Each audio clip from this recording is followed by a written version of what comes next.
the Use and Abuse of History by Friedrich Nietzsche, translated by Adrian Collins.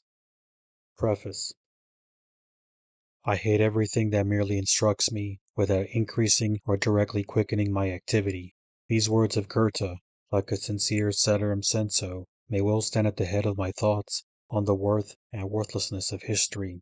I will show in them why instruction that does not quicken knowledge, that slackens the rein of activity, why in fact history, in Goethe's phrase, must be seriously hated as a costly and superfluous luxury of the understanding, for we are still in want of the necessaries of life, and the superfluous is an enemy to the necessary.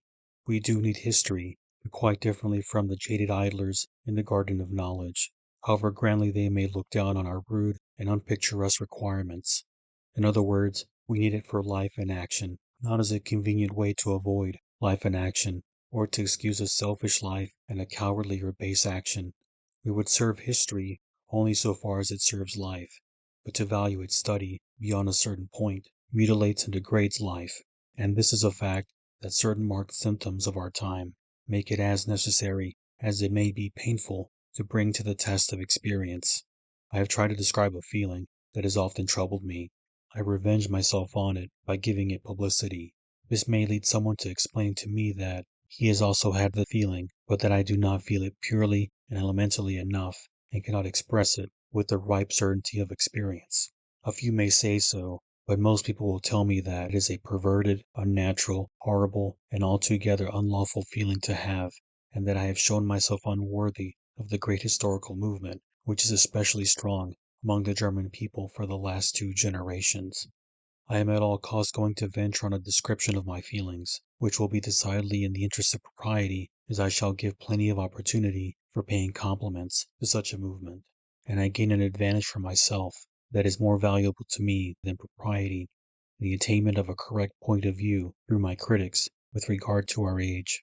These thoughts are out of season because I am trying to represent something of which the age is rightly proud, its historical culture, as a fault and a defect in our time. Believing as I do that we are all suffering from a malignant historical fever and should at least recognize the fact. But even if it be a virtue, Goethe may be right in asserting that we cannot help developing our faults at the same time as our virtues, and an excess of virtue can obviously bring a nation to ruin as well as an excess of vice. In any case I may be allowed my say, but I will first relieve my mind by the confession that the experiences which produced those disturbing feelings were mostly drawn from myself, and from other sources only for the sake of comparison, and that I have only reached such unseasonable experience so far as I am the nursling of older ages, like the Greek, and less a child of this age. I must admit so much in virtue of my profession as a classical scholar, for I do not know what meaning classical scholarship may have for our time, except in its being unseasonable, that is, contrary to our time, and yet with an influence on it for the benefit, it may be hoped, of a future time. End of preface. Section 1. Consider the herds that are feeding yonder. They know not the meaning of yesterday or today. They graze and ruminate, move or rest, from morning to night, from day to day, taken up with their little loves and hates, at the mercy of the moment, feeling neither melancholy nor satiety. Man cannot see them without regret, for even in the pride of his humanity, he looks enviously on the beast's happiness. He wishes simply to live without satiety or pain, like the beast, yet it is all in vain, for he will not change places with it. He may ask the beast, "Why do you look at me and not speak to me of your happiness?" The beast wants to answer, "Because I always forget what I wish to say." But he forgets this answer too, and is silent, and the man is left to wonder. He wonders also about himself, that he cannot learn to forget, but hangs on the past. However far or fast he run, that chain that runs with him, it is a matter for wonder, the moment that is here and gone, that was nothing before and nothing after, returns like a spectre, to trouble the quiet of a later moment. A leaf is continually dropping out of the volume of time and fluttering away, and suddenly it flutters back into the man's lap. Then he says, "I remember," and envies the beast that forgets at once and sees every moment really die, sink into night and mist, extinguished forever. The beast lives unhistorically, for it goes into the present, like a number without leaving any curious remainder. It cannot dissimulate, it conceals nothing. At every moment, it seems what it actually is, and thus can be nothing that is not honest. But man is always resisting the great and continually increasing weight of the past that presses him down and bows his shoulders.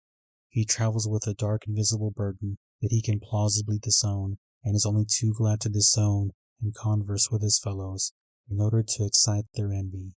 And so it hurts him like the thought of a lost paradise, to see a herd grazing, or nearer still, a child, that has nothing yet of the past to disown, and plays in a happy blindness between the walls of the past and the future, and yet its play must be disturbed, and only too soon will it be summoned from its little kingdom of oblivion. Then it learns to understand the words, "Once upon a time," the open sesame that lets in battle, suffering, and weariness on mankind, and reminds them what their existence really is, an imperfect tense that never becomes a present.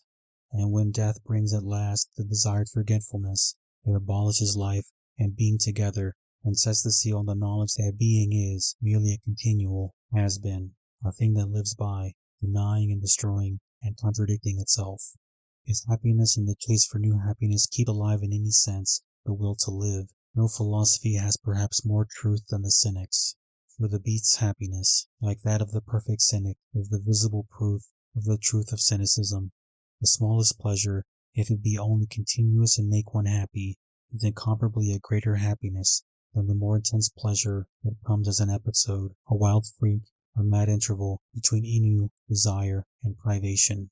But in the smallest and greatest happiness, there is always one thing that makes it happiness, the power of forgetting, or, in a more learned phrase, the capacity of feeling unhistorically throughout its duration. One who cannot leave himself behind on the threshold of the moment and forget the past, who cannot stand on a single point like a goddess of victory without fear or giddiness, will never know what happiness is, and worse still, will never do anything to make others happy. The extreme case would be the man without any power to forget, who is condemned to see, becoming, everywhere. Such a man believes no more in himself or in his own existence. He sees everything fly past in an eternal succession, and loses himself in the stream of becoming. At last, like the logical disciple of Heraclitus, he will hardly dare to raise his finger. Forgetfulness is a property of all action, just as not only light, but darkness is bound up with the life of every organism. One who wished to feel everything historically would be like a man forcing himself to refrain from sleep, or a beast who had to live by chewing a continual cud.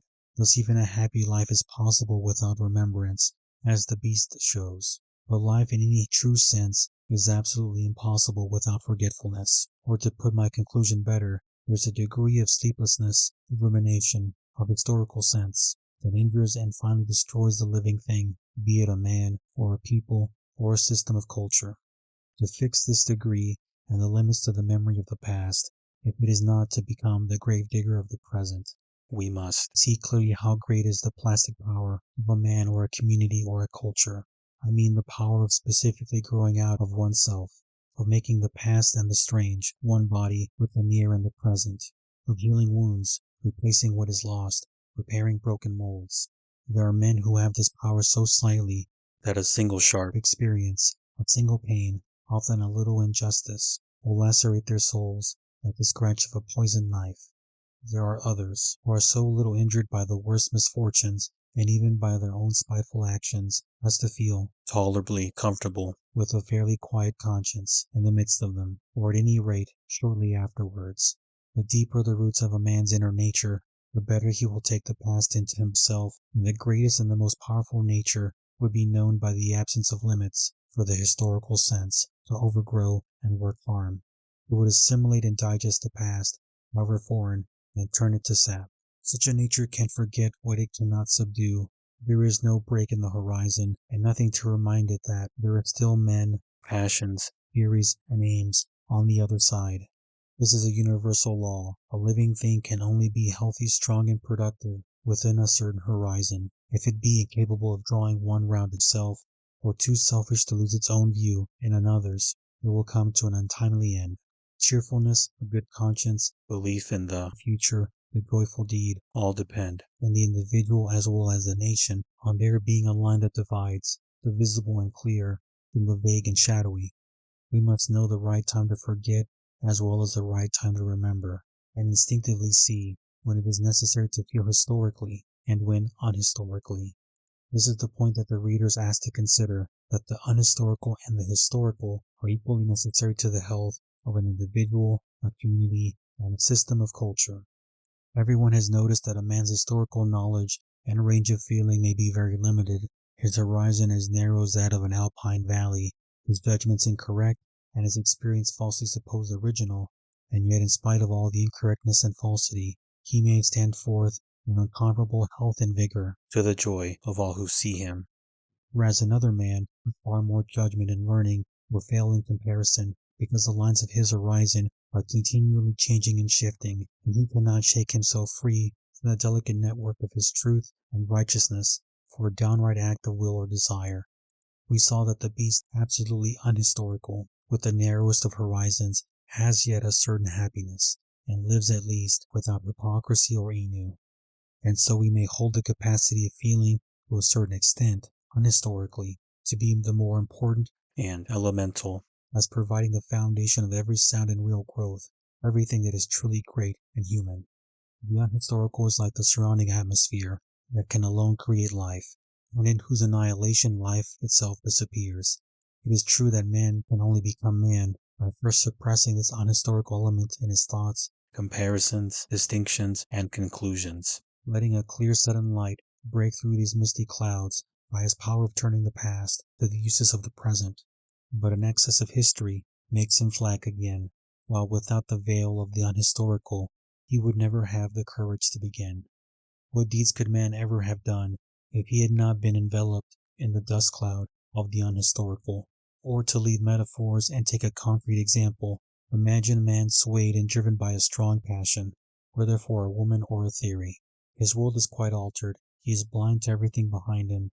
New sounds are muffled and meaningless, though his perceptions were never so intimately felt in all their color, light, and music, and he seems to grasp them with the five senses together. All his judgments of value are changed for the worse. There is much he can no longer value, and as he can scarcely feel it, he wonders that he has so long been the sport of strange words and opinions, that his recollections have run around in one unwearying circle, and are yet too weak and weary to make a single step away from it. His whole case is most indefensible. It is narrow, ungrateful to the past, blind to danger, deaf to warnings, a small living eddy in a dead sea of night and forgetfulness.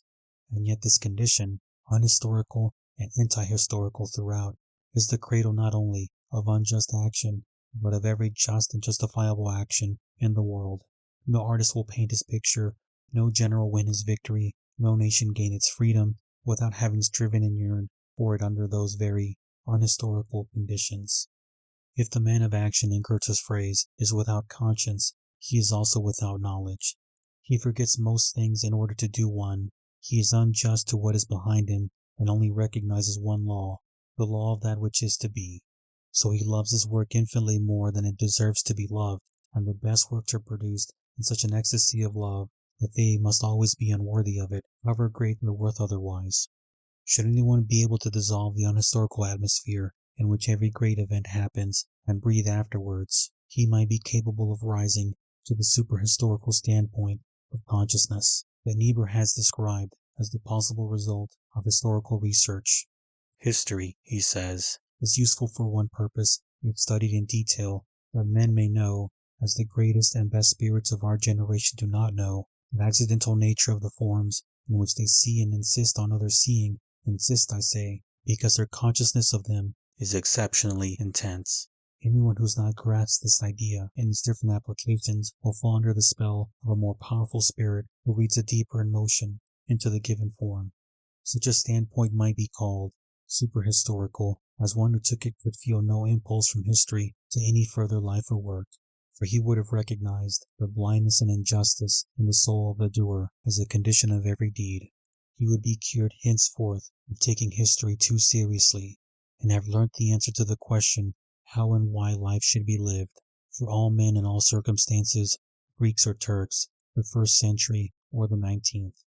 Whoever asks his friends whether they would live the last 10 or 20 years over again will easily see which of them is born for the superhistorical standpoint. They will all answer no, but will give different reasons for their answer. Some will say they have the consolation that the next 20 will be better. They are the men referred to satirically by David Hume, and from the dregs of life hope to receive what the first sprightly running could not give. We will call them historical men. Their vision of the past turns them towards the future, encourages them to persevere with life, and kindles the hope that justice will yet come, and happiness is behind the mountain they are climbing. They believe that the meaning of existence will become ever clearer in the course of its evolution. They only look backward at the process to understand the present and stimulate their longing for the future. They do not know how unhistorical their thoughts and actions are, in spite of all their history, and how their preoccupation with it is for the sake of life rather than mere science. But the question to which we have heard the first answer is capable of another, also a no, but on different grounds. It is the no of the superhistorical man who sees no salvation in evolution, for whom the world is complete and fulfills its aim in every single moment. How could the next 10 years teach what the past 10 were not able to teach? Whether the aim of the teaching be happiness or resignation, virtue or penance, these superhistorical men are not agreed, but as against all merely historical ways of viewing the past, they are unanimous in the theory that the past and the present are one and the same, typically alike in all their diversity and forming together a picture of eternally present imperishable types of unchangeable value and significance. Just as the hundreds of different languages correspond to the same constant and elemental needs of mankind, and one who understood the needs could learn nothing new in the languages, so the superhistorical philosopher sees all the history of nations and individuals from within. He has a divine insight into the original meaning of the hieroglyphs, and comes even to be wary of the letters that are continually unrolled before him. How should the endless rush of events not bring satiety, surfeit, loathing? So the boldest of us is ready perhaps at last to say from his heart, with Giacomo Leopardi, "Nothing lives that were worth thy pains, and the earth deserves not a sigh. Our being is pain and weariness, and the world is mud, nothing else. Be calm." But we will leave the superhistorical men to their loathings and their wisdom. We will wish rather today to be joyful in our unwisdom and have a pleasant life as active men who go forward and respect the course of the world. The value we put on the historical may be merely a Western prejudice. Let us at least go forward within this prejudice, and not stand still. If we could only learn better to study history as a means to life, we would gladly grant the superhistorical people their superior wisdom, so long as we are sure of having more life than they, for in that case our unwisdom would have a greater future before it than their wisdom. To make my opposition between life and wisdom clear, I will take the usual road of the short summary. A historical phenomenon, completely understood and reduced to an item of knowledge, is, in relation to the man who knows it, dead. For he has found out its madness, its injustice, its blind passion, and especially the earthly and darkened horizon that was once the source of its power for history. This power has now become, for him who has recognized it, powerless. Not yet, perhaps, for him who is alive. History regarded as pure knowledge, and allowed to sway the intellect would mean for men the final balancing of the ledger of life. Historical study is only fruitful for the future if it follow a powerful life-giving influence, for example, a new system of culture, only therefore if it be guided and dominated by a higher force and do not itself guide and dominate. History, so far as it serves life, serves an unhistorical power, and thus will never become a pure science like mathematics. The question of how far life needs such a service is one of the most serious questions affecting the well-being of a man, a people, and a culture. For by excess of history, life becomes maimed and degenerate, and is followed by the degeneration of history as well. End of Section 1. Section 2. The fact that life does not need the service of history must be as clearly grasped as that an excess of history hurts it. This will be proved later. History is necessary to the living man in three ways: in relation to his action and struggle, his conservatism and reverence, his suffering, and his desire for deliverance. These three relations answer to the three kinds of history so far as they can be distinguished: the monumental, the antiquarian, and the critical. History is necessary, above all, to the man of action and power, who fights a great fight, and needs examples, teachers and comforters. He cannot find them among his contemporaries. It was necessary in this sense to Schiller. For our time is so evil, Goethe says, that the poet meets no nature that will profit him among living men. Polybius is thinking of the active man when he calls political history the true preparation for governing a state. It is the great teacher that shows us how to bear steadfastly the reverses of fortune by reminding us of what others have suffered. Whoever has learned to recognize this meaning in history must hate to see curious tourists and laborious beetle hunters climbing up the great pyramids of antiquity. He does not wish to meet the idler who is rushing through the picture galleries of the past for a new distraction or sensation, or he himself is looking for example and encouragement to avoid being troubled by the weak and hopeless idlers, and those whose apparent activity is merely neurotic. He looks behind him and stays his course towards the goal in order to breathe. His goal is happiness, not perhaps his own, but often the nation's or humanity's at large. He avoids quietism and uses history as a weapon against it. For the most part, he has no hope of reward except fame, which means the expectation of a niche in the temple of history, where he in his turn may be the consoler and counselor of posterity. For his orders are that what has once been able to extend the conception, man, and give it a fairer content, must ever exist for the same office. The great moments in the individual battle form a chain, a high road for humanity through the ages, and the highest points of those vanished moments are yet great and living for men. And this is the fundamental idea of the belief in humanity that finds a voice in the demand for a monumental history. But the fiercest battle is fought round the demand for greatness, to be eternal. Every other living thing cries, no. Away with the monuments is the watchword. Dull custom fills all the chambers of the world with its meanness, and rises in thick vapor round anything that is great, barring its way to immortality, blinding and stifling it. And the way passes through mortal brains, through the brains of sick and short-lived beasts that ever rise to the surface to breathe and painfully keep off annihilation for a little space. For they wish but one thing, to live at any cost. Who would ever dream of any monumental history among them, the hard torch race that alone gives life to greatness? And yet there are always men awakening who are strengthened and made happy by gazing on past greatness, as though man's life were a lordly thing, and the fairest fruit of this bitter tree were the knowledge that there was once a man who walked sternly and proudly through this world, another who had pity and loving kindness, another who lived in contemplation, but all leaving one truth behind them, that his life is the fairest who thinks least about life. The common man snatches greedily at this little span, with tragic earnestness, but they, on their way to monumental history and immortality, knew how to greet it with Olympic laughter, or at least with a lofty scorn, and they went down to their graves in irony, for what had they to bury? Only what they had always treated as dross, refuse, and vanity, which now falls into its true home of oblivion, after being so long the sport of their contempt. One thing will live, the sign manual of their inmost being, that rare flash of light, the deed, the creation, because posterity cannot do without it. In this spiritualized form, fame is something more than the sweetest morsel for our egoism, in Schopenhauer's phrase. It is the belief in the oneness and continuity of the great in every age, and a protest against the change and decay of generations. What is the use to the modern man of this monumental contemplation of the past, this preoccupation with the rare and classic? It is the knowledge that the great thing existed and was therefore possible, and so may be possible again. He is hardened on his way, for his doubt in weaker moments, whether his desire be not for the impossible is struck aside. Suppose one believe that no more than 100 men brought up in the new spirit, efficient and productive, were needed to give the death blow to the present fashion of education in Germany. He will gather strength from the remembrance that the culture of the Renaissance was raised on the shoulders of such another band of 100 men. And yet, if we really wish to learn something from an example, how vague and elusive do we find the comparison?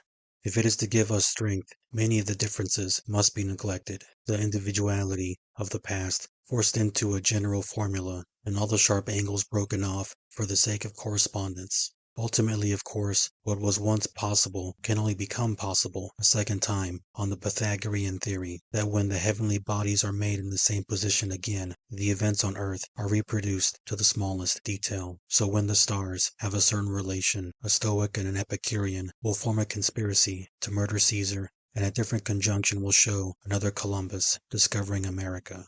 Only if the earth always began its drama again after the fifth act, and it were certain that the same interaction of motives, the same deus ex machina, the same catastrophe would occur at particular intervals, could the man of action venture to look for the whole archetypic truth in monumental history, to see each fact fully set out in its uniqueness. It would not probably be before the astronomers became astrologers again. Till then, monumental history will never be able to have complete truth. It will always bring together things that are incompatible and generalize them into compatibility. It will always weaken the differences of motive and occasion. Its object is to depict effects at the expense of the causes, monumentally, that is, as examples for imitation. It turns aside, as far as it may, from reasons, and might be called with far less exaggeration a collection of effects in themselves than of events that will have an effect on all ages. The events of war or religion cherished in our popular celebrations are such effects in themselves. It is these that will not let ambition sleep, and lie like amulets on the bolder hearts, not the real historical nexus of cause and effect, which, rightly understood, would only prove that nothing quite similar could ever be cast again from the dice boxes of fate in the future.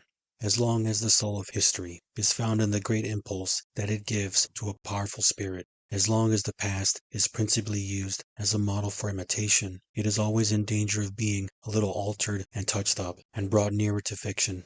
Sometimes there is no possible distinction between a monumental past and a mythic romance, as the same motives for action can be gathered from the one world as the other.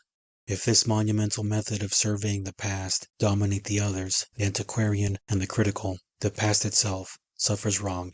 Whole tracts of it are forgotten and despised. They flow away like a dark unbroken river, with only a few gaily covered islands of fact rising above it. There is something beyond nature and the rare figures that become visible, like the golden hips that his disciples attributed to Pythagoras. Monumental history lives by false analogy. It entices the brave to rashness and the enthusiastic to fanaticism by its tempting comparisons. Imagine this history in the hands and the head of a gifted egoist or an inspired scoundrel. Kingdoms will be overthrown, princes murdered, war and revolution let loose, and the number of effects in themselves, in other words, effects without sufficient cause, increased. So much for the harm done by monumental history to the powerful men of action, be they good or bad. But what if the weak and the inactive take it as their servant or their master? Consider the simplest and the commonest example, the inartistic or half-artistic natures, whom a monumental history provides with sword and buckler. They will use the weapons against their hereditary enemies, the great artistic spirits who alone can learn from that history the one real lesson, how to live, and embody what they have learnt in noble action. Their ways obstructed, their free air darkened by the idolatrous and conscientious, dance round the half-understood monument of a great past.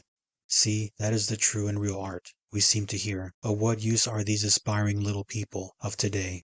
The dancing crowd has apparently the monopoly of good taste, for the creator is always at a disadvantage compared with the mere looker-on who never puts a hand to the work, just as the armchair politician has ever had more wisdom and foresight than the actual statesman. But if the custom of democratic suffrage and numerical majorities be transferred to the realm of art, and the artist put on his defense before the court of aesthetic dilettanti, you may take your oath on his condemnation. Although, or rather because, his judges had proclaimed solemnly the canon of monumental art, the art that has had an effect on all ages, according to the official definition. In their eyes, no need, nor inclination, nor historical authority is in favor of the art which is not yet monumental, because it is contemporary. Their instinct tells them that art can be slain by art. The monumental will never be reproduced, and the weight of its authority is invoked from the past to make it sure. They are connoisseurs of art primarily because they wish to kill art. They pretend to be physicians when their real idea is to dabble in poisons. They develop their tastes to a point of perversion that they may be able to show a reason for continually rejecting all the nourishing artistic fare that is offered them. for they do not want greatness to arise. Their method is to say, "See, the great thing is already here." In reality, they care as little about the great thing that is already here as that which is about to rise. Their lives are evidence of that. Monumental history is the cloak under which their hatred of present power and greatness masquerades as an extreme admiration of the past. The real meaning of this way of viewing history is disguised as its opposite. Whether they wish it or no, they are acting as though their motto were, "Let the dead bury the living." Each of the three kinds of history will only flourish in one ground and climate, otherwise it grows to a noxious weed. If the man who will produce something great have need of the past, he makes himself its master by means of monumental history. The man who can rest content with the traditional and venerable uses the past as an antiquarian historian. And only he whose heart is oppressed by an instant need, and who will cast the burden off at any price, feels the want of critical history, the history that judges and condemns. There is much harm wrought by wrong and thoughtless planting. The critic without the need, the antiquary without piety, the knower of the great deed who cannot be the doer of it, are plants that have grown to weeds. They are torn from their native soil, and therefore degenerate. End of Section 2. Section 3. Secondly, history is necessary to the man of conservative and reverent nature who looks back to the origins of his existence with love and trust. Through it, he gives thanks for life. He is careful to preserve what survives from ancient days and will reproduce the conditions of his own upbringing for those who come after him. Thus, he does life a service. The possession of his ancestors' furniture changes its meaning in his soul, for his soul is rather possessed by it. All that is small, limited, moldy, and obsolete gains a worth and inviolability of its own from the conservative and reverent soul of the antiquary migrating into it and building a secret nest there. The history of his own town becomes the history of himself. He looks on the walls, the turreted gate, the town council, the fair, as an illustrated diary of his youth, and sees himself in it all, his strength, industry, desire, reason, faults, and follies. Here one could live, he says, as one can live here now, and will go on living, for we are a tough folk and will not be uprooted in the night. And so with his "we," he surveys the marvelous, individual life of the past and identifies himself with the spirit of the house, the family, and the city. He greets the soul of his people from afar as his own. Across the dim and troubled centuries, his gifts and his virtues lie in such power of feeling and divination. His scent of a half-vanished trail, his instinctive correctness in reading the scribbled past and understanding at once its pamphlets, nay, its palimpsests. Goethe stood with such thoughts before the monument of Erwin von Steinbach. The storm of his feeling rent the historical cloud veil that hung between them, and he saw the German work for the first time, coming from the stern, rough German soul. This was the road that the Italians of the Renaissance traveled, the spirit that reawakened the ancient Italic genius and their poets to a wondrous echo of the immemorial lyre. As Jacob Burckhardt says, but the greatest value of this antiquarian spirit of reverence lies in the simple emotions of pleasure and content that it leads to the drab, rough, even painful circumstances of a nation's or individual's life. Niebuhr confesses that he could live happily on a moor among free peasants with a history and would never feel the want of art. How could history serve life better than by anchoring the less gifted races and peoples to the homes and customs of their ancestors, and keeping them from ranging far afield in search of better to find only struggle and competition? The influence that ties men down to the same companions and circumstances, to the daily round of toil, to their bare mountainside, seems to be selfish and unreasonable, but it is a healthy unreason and of profit to the community, as everyone knows who has clearly realized the terrible consequences of mere desire for migration and adventure, perhaps in whole peoples, or who watches the destiny of a nation that has lost confidence in its earlier days, and is given up to a restless cosmopolitanism and an unceasing desire for novelty. The feeling of the tree that clings to its roots, the happiness of knowing one's growth to be one not merely arbitrary and fortuitous, but the inheritance, the fruit and blossom of a past that does not merely justify but crown the present. This is what we nowadays prefer to call the real historical sense. These are not the conditions most favorable to reducing the past to pure science And we see here too, as we saw in the case of monumental history, that the past itself suffers when history serves life and is directed by its end. To vary the metaphor, the tree feels its roots better than it can see them.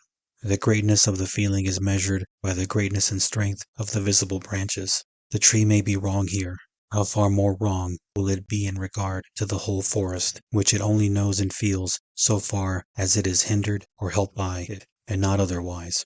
The antiquarian sense of a man, a city, or a nation has always a very limited field. Many things are not noticed at all. The others are seen in isolation as through a microscope.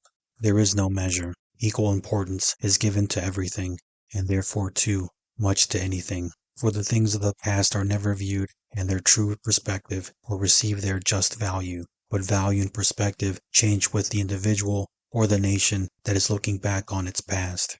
There is always the danger here that everything ancient will be regarded as equally venerable, and everything without this respect for antiquity, like a new spirit, rejected as an enemy. The Greeks themselves admitted the archaic style of plastic art by the side of the freer and greater style, and later did not merely tolerate the pointed nose and the cold mouth, but made them even a canon of taste. If the judgment of a people hardened in this way, and history's service to the past life be undermined a further and higher life, if the historical sense no longer preserve life, but mummify it, then the tree dies unnaturally from the top downwards, and at last the roots themselves wither. Antiquarian history degenerates from the moment that it no longer gives a soul and inspiration to the fresh life of the present. The spring of piety is dried up, but the learned habit persists without it and revolves complacently round its own center. The horrid spectacle is seen of the mad collector raking over all the dust heaps of the past. He breathes the moldy air. The antiquarian habit may degrade a considerable talent, a real spiritual need in him, to a mere insatiable curiosity for everything old.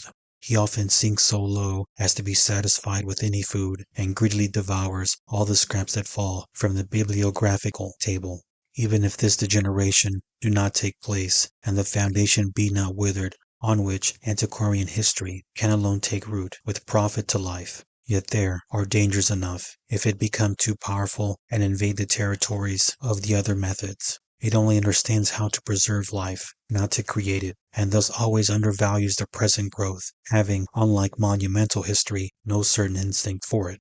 Thus it hinders the mighty impulse to a new deed, and paralyzes the doer, who must always, as a doer, be grazing some piety or other.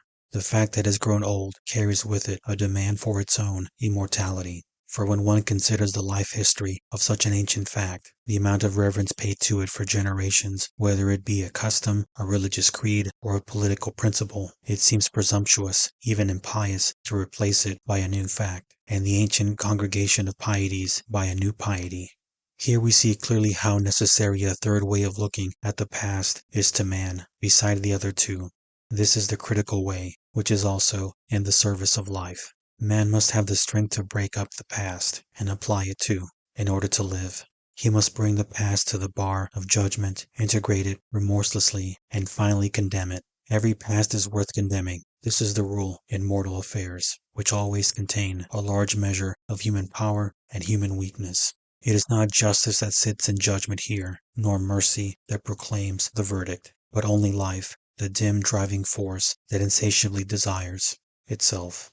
Its sentence is always unmerciful, always unjust, as it never flows from a pure fountain of knowledge, though it would generally turn out the same if justice herself delivered it. For everything that is born is worthy of being destroyed. Better were it then that nothing should be born. It requires great strength to be able to live and forget how far life and injustice are one.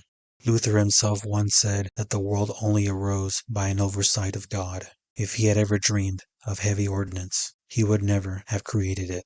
The same life that needs forgetfulness needs sometimes its destruction. For should the injustice of something ever become obvious, a monopoly, a caste, a dynasty for example, the thing deserves to fall. Its past is critically examined, the knife put to its roots, and all the pieties are grimly trodden underfoot. The process is always dangerous, even for life, and the men or the times that serve life in this way by judging and annihilating the past are always dangerous to themselves and others. For as we are merely the resultant of previous generations, we are also the resultant of their errors, passions, and crimes. It is impossible to shake off this chain. Though we condemn the errors and think we have escaped them, we cannot escape the fact that we spring from them. At best, it comes to a conflict between our innate, inherited nature and our knowledge, between a stern new discipline and an ancient tradition, and we plant a new way of life, a new instinct, a second nature that withers the first. It is an attempt to gain a past, a posteriori, from which we might spring, as against that from which we do spring. Always a dangerous attempt, as it is difficult to find a limit to the denial of the past, and the second natures are generally weaker than the first. We stop too often at knowing the good without doing it, because we also know the better but cannot do it. Here and there the victory is won, which gives a strange consolation to the fighters, to those who use critical history for the sake of life. The consolation is the knowledge that this first nature was once a second, and that every conquering second nature becomes a first. End of Section 3. Section 4. This is how history can serve life. Every man and nation needs a certain knowledge of the past, whether it be through monumental, antiquarian, or critical history, according to his objects, powers, and necessities.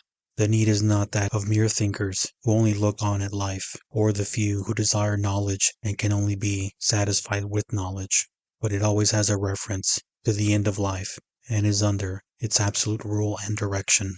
This is the natural relation of an age, a culture, and a people to history. Hunger is its source, necessity its norm, the inner plastic power assigns its limits. The knowledge of the past is only desired for the service of the future and the present, not to weaken the present or undermine a living future. All this is as simple as truth itself, and quite convincing to anyone who is not in the toils of historical deduction. And now, to take a quick glance at our time, we fly back in astonishment. The clearness, naturalness, and purity of the connection between life and history has vanished, and in what a maze of exaggeration and contradiction do we now see the problem is? Is the guilt ours who see it, or have life and history really altered their conjunction, and an inauspicious star risen between them? Others may prove we have seen falsely. I am merely saying what we believe we see. There is such a star, a bright and lordly star, and the conjunction is really altered by science, and the demand for history to be a science. Life is no more dominant, and the knowledge of the past no longer its thrall. Boundary marks are overthrown, everything bursts its limits. The perspective of events is blurred, and the blur extends through their whole immeasurable course. No generation has seen such a panoramic comedy as is shown by the science of universal evolution. History that shows it with the dangerous audacity of its motto, Fiat veritas, veriat vita. Let me give a picture of the spiritual events in the soul of the modern man. Historical knowledge streams on him from sources that are inexhaustible. Strange incoherencies come together, memory opens all its gates, and yet is never open wide enough. Nature busies herself to receive all the foreign guests, to honor them and put them in their places, but they are at war with each other. Violent measures seem necessary in order to escape destruction oneself. It becomes second nature to grow gradually accustomed to this irregular and stormy home life, though this second nature is unquestionably weaker, more restless, more radically unsound than the first. The modern man carries inside him an enormous heap of indigestible knowledge stones that occasionally rattle together in his body, as the fairy tale has it, and the rattle reveals the most striking characteristic of these modern men, the opposition of something inside them to which nothing external corresponds, and the reverse. The ancient nations knew nothing of this. Knowledge, taken in excess without hunger, even contrary to desire, has no more the effect of transforming the external life, and remains hidden in a chaotic inner world that the modern man has a curious pride in calling his real personality. He has the substance, he says, and only wants the form. But this is quite an unreal opposition in a living thing. Our modern culture is for that reason not a living one, because it cannot be understood without that opposition. In other words, it is not a real culture, but a kind of knowledge about culture, a complex of various thoughts and feelings about it, from which no decision as to its direction can come. Its real motive force that issues in visible action is often no more than a mere convention, a wretched imitation, or even a shameless caricature. The man probably feels like the snake that has swallowed a rabbit hole and lies still in the sun, avoiding all movement not absolutely necessary.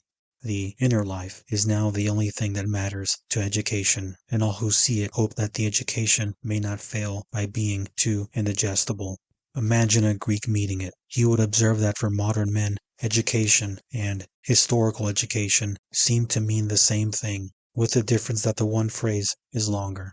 And if he spoke of his own theory that a man can be very well educated without any history at all, people would shake their heads and think they had not heard aright. The Greeks, the famous people of a past still near to us, had the unhistorical sense strongly developed in the period of the greatest power. If a typical child of this age were transported to that world by some enchantment, he would probably find the Greeks very uneducated, and the discovery would betray the closely guarded secret of modern culture to the laughter of the world. For we moderns have nothing of our own. We only become worth noticing by filling ourselves to overflowing with foreign customs, arts, philosophies, religions, and sciences. We are wandering encyclopedias, as an ancient Greek who had strayed into our time would probably call us. But the only value of an encyclopedia lies in the inside, in the contents, not in what is written outside, in the binding or the wrapper. And so the whole of modern culture is essentially internal. The bookbinder prints something like this on the cover: Manual of an Internal Culture for External Barbarians. The opposition of inner and outer makes the outer side still more barbarous, as it would naturally be when the outward growth of a rude people merely developed its primitive inner needs. For what means has nature of repressing too great a luxuriance from without? Only one: to be affected by it as little as possible, to set it aside and stamp it out at the first opportunity. And so we have the custom of no longer taking real things seriously. We get the feeble personality on which the real and the permanent make so little impression. Men become at last more careless in accommodating in external matters, and the considerable cleft between substance and form is widened, until they have no longer any feeling for barbarism, if only their memories be kept continually titillated, and there flow a constant stream of new things to be known that can be neatly packed up in the cupboards of their memory. The culture of a people as against this barbarism can be, I think, described with justice as the unity of artistic style in every outward expression of the people's life. This must not be misunderstood, as though it were merely a question of the opposition between barbarism and fine style. The people that can be called cultured must be in a real sense a living unity, and not be miserably cleft asunder into form and substance. If one wish to promote a people's culture, let him try to promote this higher unity first, and work for the destruction of the modern educative system for the sake of a true education. Let him dare to consider how the health of a people that has been destroyed by history may be restored, and how it may recover its instincts with its honor. I am only speaking directly about the Germans of the present day, who have had to suffer more than other people from the feebleness of personality and the opposition of substance and form. Form generally implies for us some convention, disguise, or hypocrisy, and if not hated, is at any rate not loved. We have an extraordinary fear of both the word convention and the thing. This fear drove the German from the French school, for he wished to become more natural and therefore more German. But he seems to have come to a false conclusion with his therefore. First, he ran away from his school of convention and went by any road he liked. He has come ultimately to imitate voluntarily in a slovenly fashion what he imitated painfully and often successfully before. So now the lazy fellow lives under French conventions that are actually incorrect. His manner of walking shows it, his conversation and dress, his general way of life. In the belief that he was returning to nature, he merely followed caprice and comfort with the smallest possible amount of self-control. Go through any German town, you will see conventions that are nothing but the negative aspect of the national characteristics of foreign states. Everything is colorless, worn out, shoddy, and ill-copied. Everyone acts at his own sweet will, which is not a strong or serious will, on laws dictated by the universal rush and the general desire for comfort. A dress that made no headache in its inventing and wasted no time in the making, borrowed from foreign models and imperfectly copied, is regarded as an important contribution to German fashion. The sense of form is ironically disclaimed by the people, for they have the sense of substance. They are famous for their cult of inwardness. But there is also a famous danger in their inwardness. The internal substance cannot be seen from the outside, and so may one day take the opportunity of vanishing, and no one notice its absence, any more than its presence before. One may think the German people to be very far from this danger. Yet the foreigner will have some warrant for his reproach that our inward life is too weak and ill-organized to provide a form and external expression for itself. It may in rare cases show itself finely receptive, earnest, and powerful, richer perhaps than the inward life of other peoples, but taken as a whole, it remains weak, as all its fine threads are not tied together in one strong knot. The visible action is not the self-manifestation of the inward life, but only a weak and crude attempt of a single thread to make a show of representing the whole. And thus the German is not to be judged on any one action, for the individual may be as completely obscure after it as before. He must obviously be measured by his thoughts and feelings, which are now expressed in his books. If only the books did not, more than ever, raise the doubt whether the famous inward life is still really sitting in its inaccessible shrine, it might one day vanish and leave behind it only the external life, with its vulgar pride and vain servility, to mark the German. Fearful thought, as fearful as if the inward life still sat there, painted and rouged and disguised, become a play actress or something worse, as his theatrical experience seems to have taught the quiet observer Grosparzer, standing aside as he did from the main press. We feel by theory, he says. We hardly know any more how our contemporaries give expression to their feelings. We make them use gestures that are impossible nowadays. Shakespeare has spoilt us, moderns. This is a single example, its general application perhaps too hastily assumed. But how terrible it would be were that generalization justified before our eyes. There would be then a note of despair in the phrase, "We Germans feel by theory, we are all spoilt by history," a phrase that would cut at the roots of any hope for a future national culture. For every hope of that kind grows from the belief in the genuineness and immediacy of German feeling, from the belief in an untarnished inward life. Where is our hope or belief when its spring is muddied, and the inward quality has learned gestures and dances and the use of cosmetics, has learned to express itself with due reflection in abstract terms, and gradually lose itself?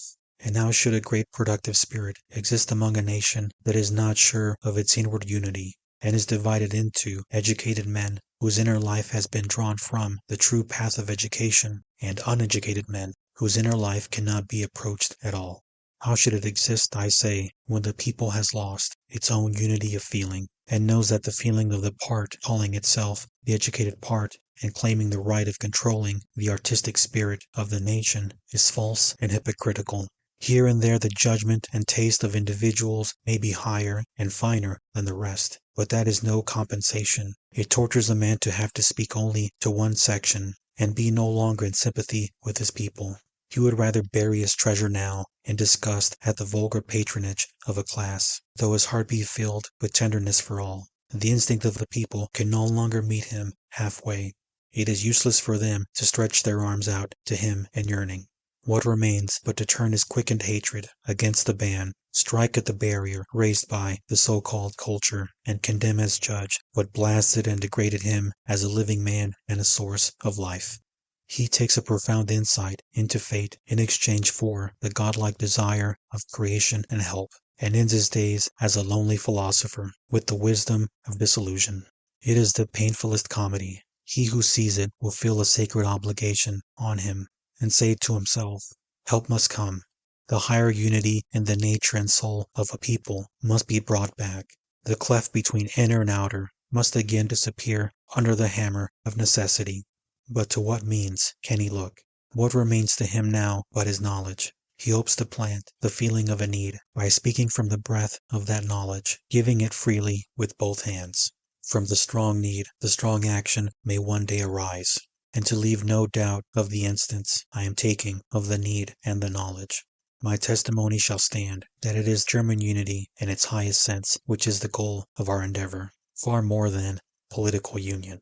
It is the unity of the German spirit and life after the annihilation of the antagonism between form and substance, inward life and convention.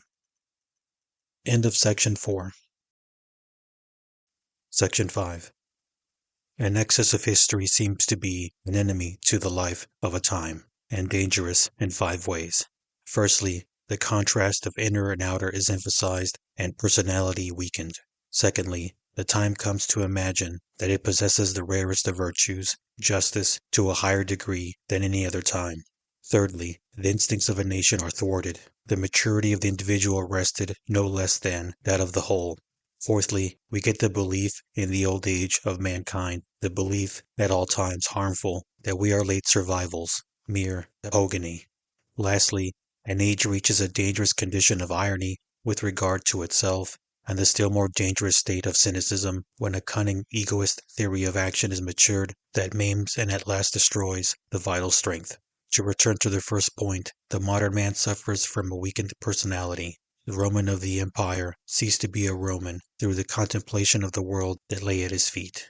He lost himself in the crowd of foreigners that streamed into Rome and degenerated amid the cosmopolitan carnival of arts, worships, and moralities. It is the same with the modern man, who is continually having a world panorama unrolled before his eyes by his historical artists.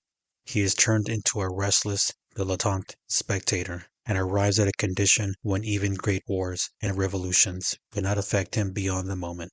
The war is hardly at an end, and it is already converted into thousands of copies of printed matter and will be soon served up as the latest means of tickling the jaded palates of the historical garments. It seems impossible for a strong full chord to be prolonged, however powerfully the strings are swept. It dies away again the next moment in the soft and strengthless echo of history.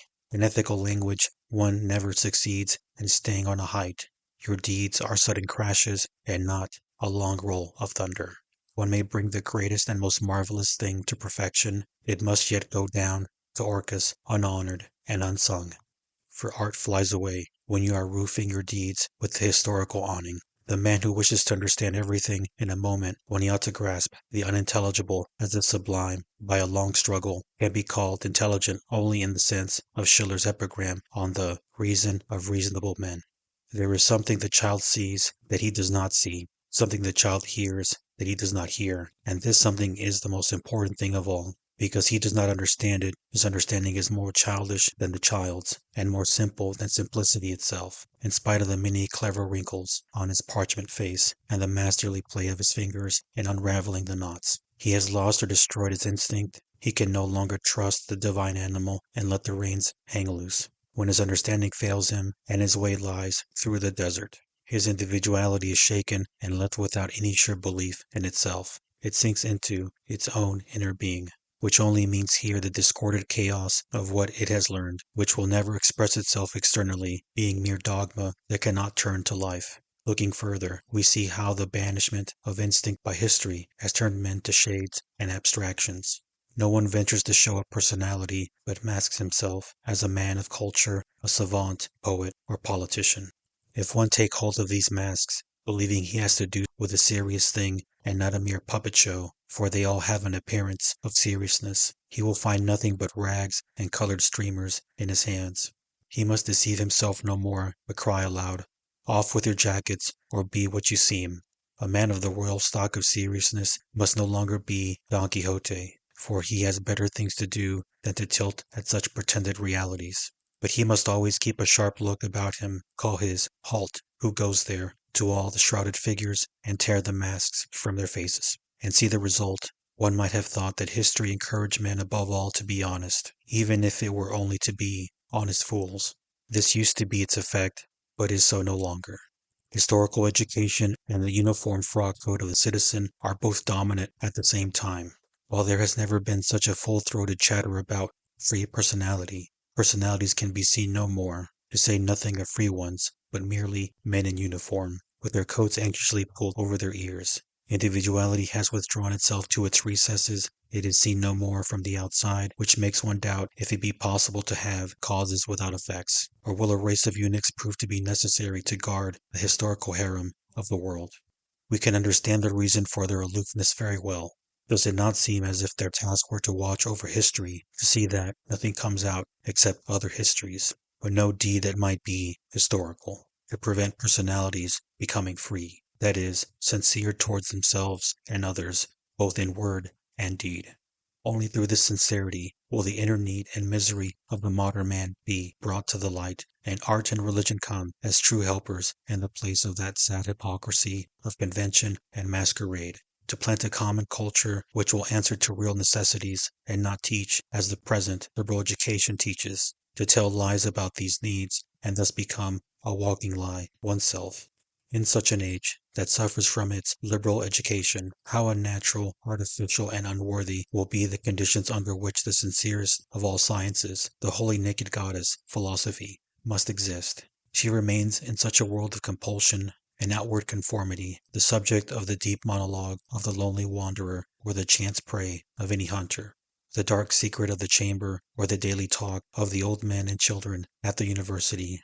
No one dare fulfill the law of philosophy in himself. No one lives philosophically, with that single-hearted, virile faith that forced one of the olden time to bear himself as a Stoic, wherever he was and whatever he did, if he had once sworn allegiance to the Stoa. All modern philosophizing is political or official, bound down to be a mere phantasmagoria of learning by our modern governments, churches, universities, moralities, and cowardices. It lives by sighing, if only, and by knowing that it happened once upon a time. Philosophy has no place in historical education if it will be more than the knowledge that lives indoors, and can have no expression in action. Were the modern man once courageous and determined, and not merely such an indoor being, even in his hatreds, he would banish philosophy. At present he is satisfied with modesty covering up her nakedness. Yes, men think, write, print, speak, and teach philosophically. So much is permitted them. It is only otherwise in action, in life. Only one thing is permitted there, and everything else quite impossible. Such are the orders of historical education. Are these human beings, one might ask, or only machines for thinking, writing, and speaking? Goethe says of Shakespeare, no one has more despised correctness of costume than he. He knows too well the inner costume that all men wear alike.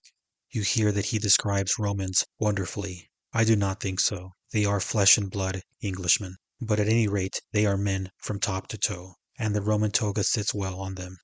Would it be possible, I wonder, to represent our present literary and national heroes, officials, and politicians as Romans? I am sure it would not, as they are no men, but incarnate compendia, abstractions made concrete. If they have a character of their own, it is so deeply sunk that it can never rise to the light of day. If they are men, they are only men to a physiologist. To all others they are something else, not men, not beasts or gods, but historical pictures of the march of civilization, and nothing but pictures and civilization, form without any ascertainable substance, bad form, unfortunately, and uniform at that.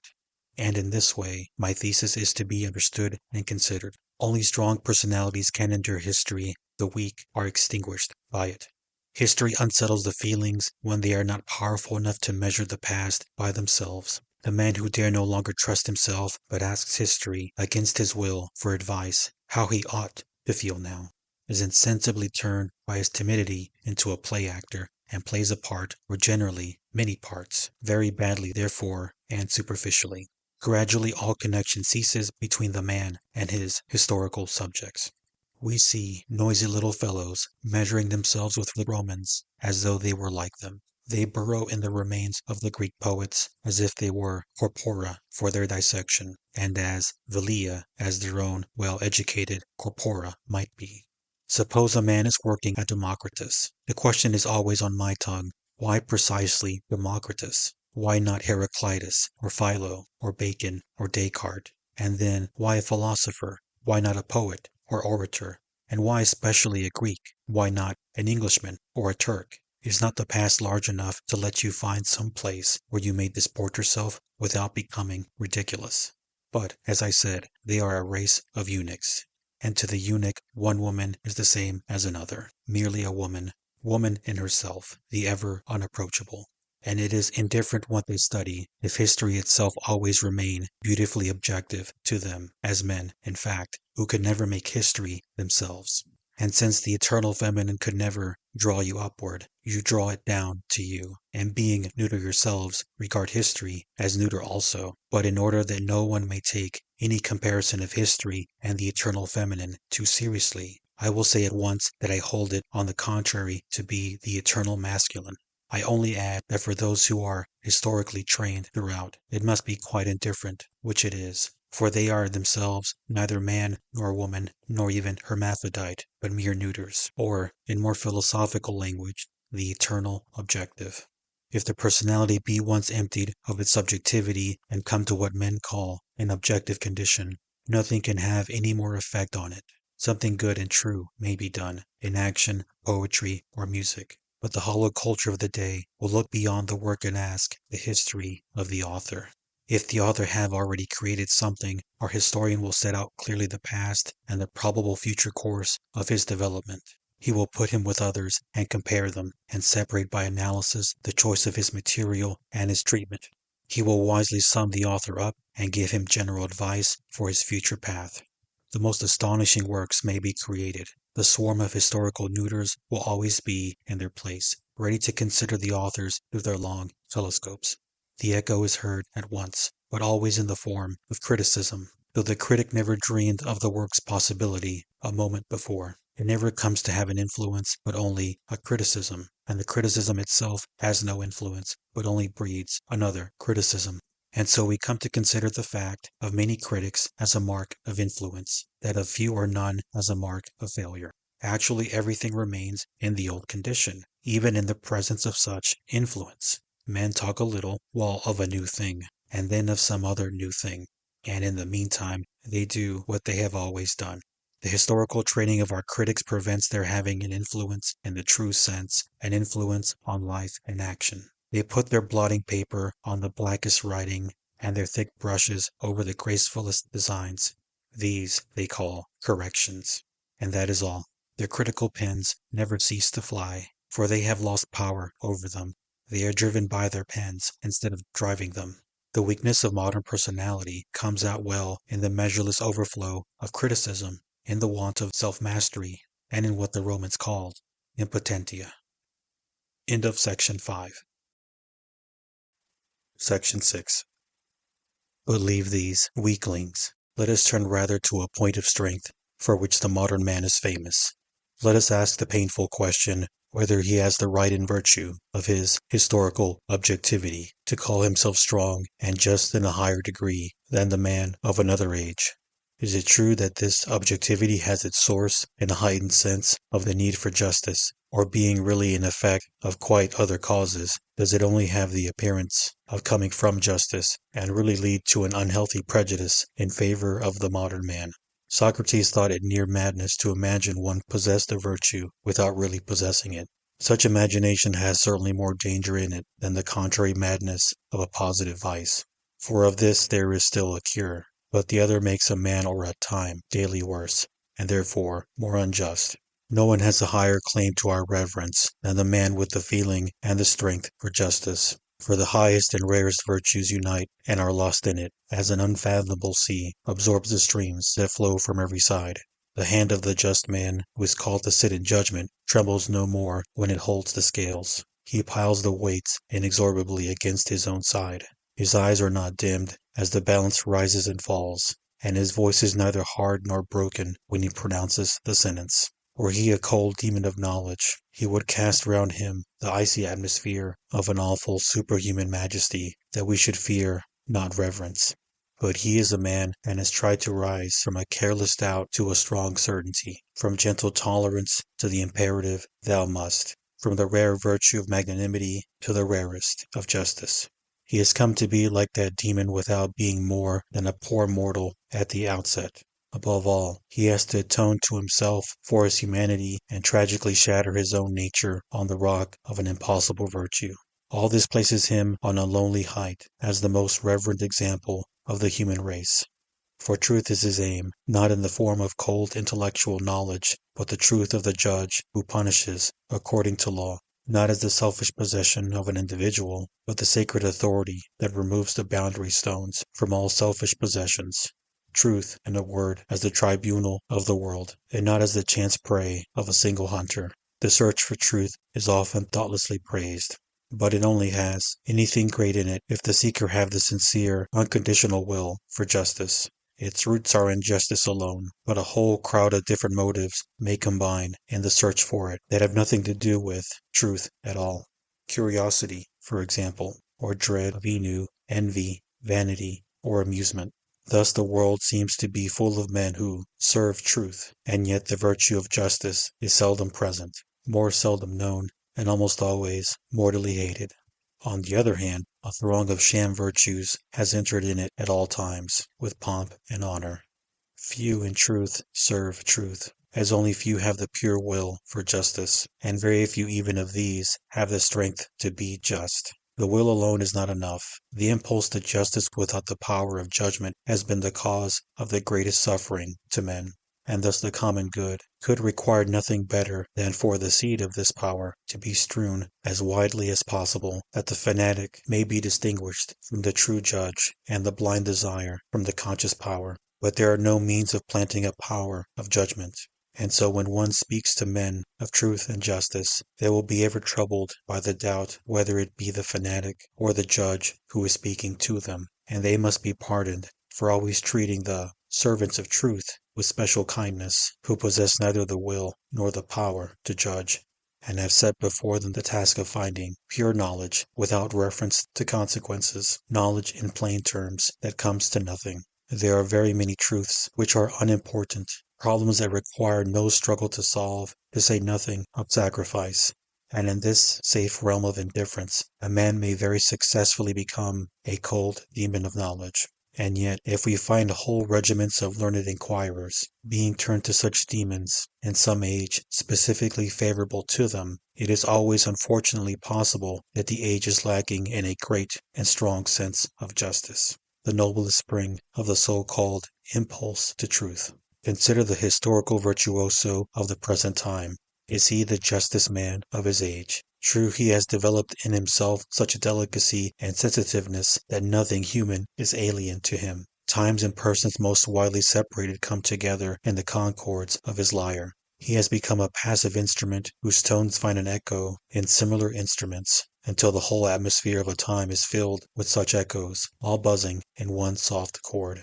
Yet I think one only hears the overtones of the original historical note. Its rough, powerful quality can no longer be guessed from these thin and shrill vibrations. The original note sang of action, need, and terror. The overtone lulls us into a soft, dilettante sleep. It is as though the heroic symphony had been arranged for two flutes, for the use of dreaming opium smokers. We can now judge how these virtuosi stand towards the claim of the modern man to a higher and purer conception of justice. This virtue never has a pleasing quality. It never charms. It is harsh and strident. Generosity stands very low on the ladder of the virtues in comparison, and generosity is the mark of a few rare historians. Most of them only get as far as tolerance. In other words, they leave what cannot be explained away. They correct it and touch it up condescendingly, on the tacit assumption that the novice will count it as justice if the past be narrated without harshness or open expressions of hatred. But only superior strength can really judge. Weakness must tolerate, if it do not pretend to be strength and turn justice to a play actress.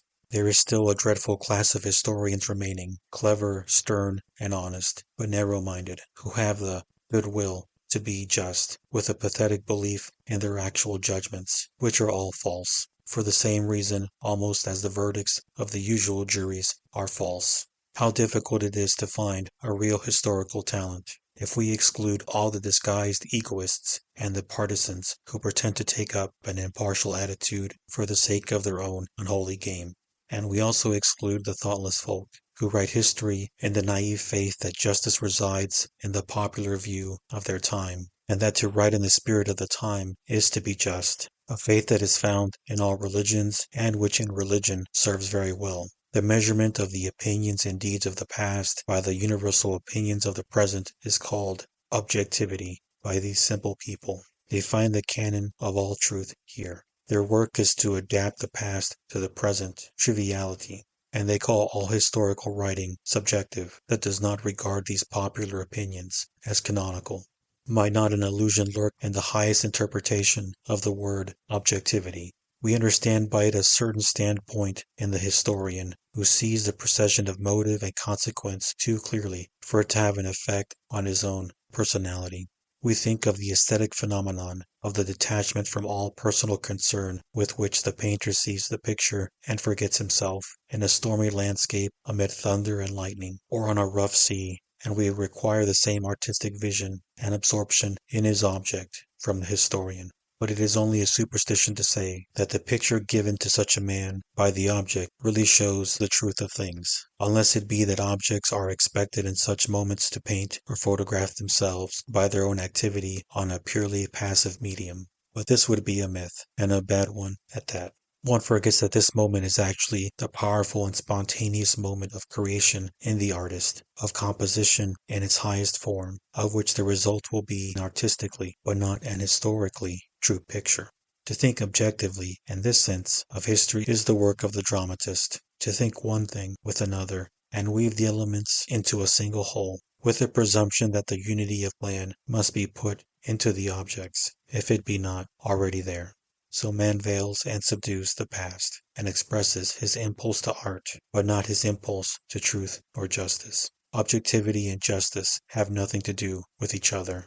There could be a kind of historical writing that had no drop of common fact in it, and yet claimed to be called, in the highest degree, objective. Raparzer goes so far as to say that history is nothing but the manner in which the spirit of man apprehends facts that are obscure to him, links things together whose connection heaven only knows, replaces the unintelligible by something intelligible, puts his own ideas of causation into the external world, which can perhaps be explained only from within, and assumes the existence of chance, where thousands of small causes may be really at work.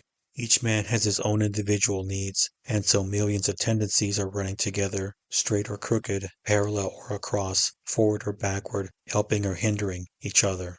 They have all the appearance of chance, and make it impossible, quite apart from all natural influences, to establish any universal lines on which past events must have run. But as a result of this so-called objective way of looking at things, such a must ought to be made clear. It is a presumption that takes a curious form if adopted by the historian as a dogma. Schiller is quite correct about its truly subjective nature when he says of the historian, one event after the other begins to draw away from blind chance and lawless freedom, and takes its place as the member of an harmonious whole, which is of course only apparent in its presentation. But what is one to think of the innocent statement, wavering between tautology and nonsense, of a famous historical virtuoso? It seems that all human actions and impulses are subordinate to the process of the material world, that works unnoticed, powerfully, and irresistibly. In such a sentence, one no longer finds obscure wisdom in the form of obvious folly, as in the saying of Goethe's gardener, nature may be forced, but not compelled, or in the notice on the sideshow at a fair, in Swift, the largest elephant in the world, except himself, to be seen here. For what opposition is there between human action and the process of the world? It seems to me that such historians cease to be instructive as soon as they begin to generalize. Their weakness is shown by their obscurity. In other sciences, the generalizations are the most important things, as they contain the laws. But if such generalizations as these are to stand as laws, the historian's labor is lost, for the residue of truth, after the obscure and insoluble part is removed, is nothing but the commonest knowledge. The smallest range of experience will teach it, but to worry whole peoples for the purpose, and spend many hard years of work on it, is like crowding one scientific experiment on another long after the law can be deduced from the results already obtained. And this absurd excess of experiment has been the bane of all natural science since Zollner. If the value of a drama lay merely in its final scene, the drama itself would be a very long, crooked, and laborious road to the goal. And I hope history will not find its whole significance in general propositions and regard them as its blossom and fruit. On the contrary, its real value lies in inventing ingenious variations on our probably commonplace theme, in raising the popular melody to a universal symbol and showing what a world of depth, power, and beauty exists in it. But this requires above all a great artistic faculty, a creative vision from a height, the loving study of the data of experience, the free elaborating of a given type, objectivity in fact, though this time as a positive quality. Objectivity is so often merely a phrase, instead of the quiet gaze of the artist that is lit by an inward flame. We have an affectation of tranquillity, just as a cold detachment may mask a lack of moral feeling. In some cases, a triviality of thought, the everyday wisdom that is too dull not to seem calm and disinterested, comes to represent the artistic condition in which the subjective side has quite sunk out of sight. Everything is favored that does not rouse emotion, and the driest phrase is the correct one. They go so far as to accept the man who is not affected at all by some particular moment in the past as the right man to describe it. This is the usual relation of the Greeks and the classical scholars. They have nothing to do with each other, and this is called objectivity. The intentional air of detachment that is assumed for effect, the sober art of the superficial motive hunter, is most exasperating when the highest and rarest things are in question, and it is the vanity of the historian that drives him to this attitude of indifference. He goes to justify the axiom that a man's vanity corresponds to his lack of wit. No, be honest at any rate. Do not pretend to the artist's strength. That is the real objectivity. Do not try to be just, if you are not born to that dread vocation, as if it were the task of every time to be just to everything before it. Ages and generations have never the right to be judges of all previous ages and generations. Only to the rarest men in them can that difficult mission fall. Who compels you to judge? If it is your wish, you must prove first that you are capable of justice. As judges, you must stand higher than that which is to be judged. As it is, you have only come later. The guests that come last to the table should rightly take the last places. And will you take the first? Then do some great and mighty deed. The place may be prepared for you then, even though you do come last. You can only explain the past by what is highest in the present. Only by straining the noblest qualities you have to their highest power will you find out what is greatest in the past, most worth knowing and preserving, like by like. Otherwise, you will draw the past to your own level. Do not believe any history that does not spring from the mind of a rare spirit. You will know the quality of the spirit by its being forced to say something universal or to repeat something that is known already. The fine historian must have the power of coining the known into a thing never heard before, and proclaiming the universal so simply and profoundly that the simple is lost in the profound, and the profound in the simple. No one can be a great historian, an artist, and a shallow pate at the same time. But one must not despise the workers who sift and cast together the material, because they can never become great historians. They must, still less, be confounded with them, for they are the necessary bricklayers and apprentices in the service of the master. Just as the French used to speak, more naively than a German would, of the historien de Monsieur Thiers, these workmen should gradually become extremely learned, but never for that reason turn to be masters. Great learning and great shallowness go together very well under one hat. Thus, history is to be written by the man of experience and character. He who has not lived through something greater and nobler than others will not be able to explain anything great and noble in the past. The language of the past is always oracular. You will only understand it as builders of the future who know the present. We can only explain the extraordinarily wide influence of Delphi by the fact that the Delphic priests had an exact knowledge of the past, and, similarly, only he who is building up the future has a right to judge the past. If you set a great aim before your eyes, you control at the same time the itch for analysis that makes the present into a desert for you, and all the rest, all peaceful growth and ripening, impossible. Hedge yourselves with a great, all-embracing hope, and strive on. Make of yourselves a mirror where the future may see itself, and forget the superstition that you are epogony. You have enough to ponder and find out in pondering the life of the future. But do not ask history to show you the means and the instrument to it. If you live yourselves back into the history of great men, you will find in it the high command to come to maturity, and leave the blighting system of cultivation offered by your time, which sees its own profit in not allowing you to become ripe, that it may use and dominate you while you are yet unripe.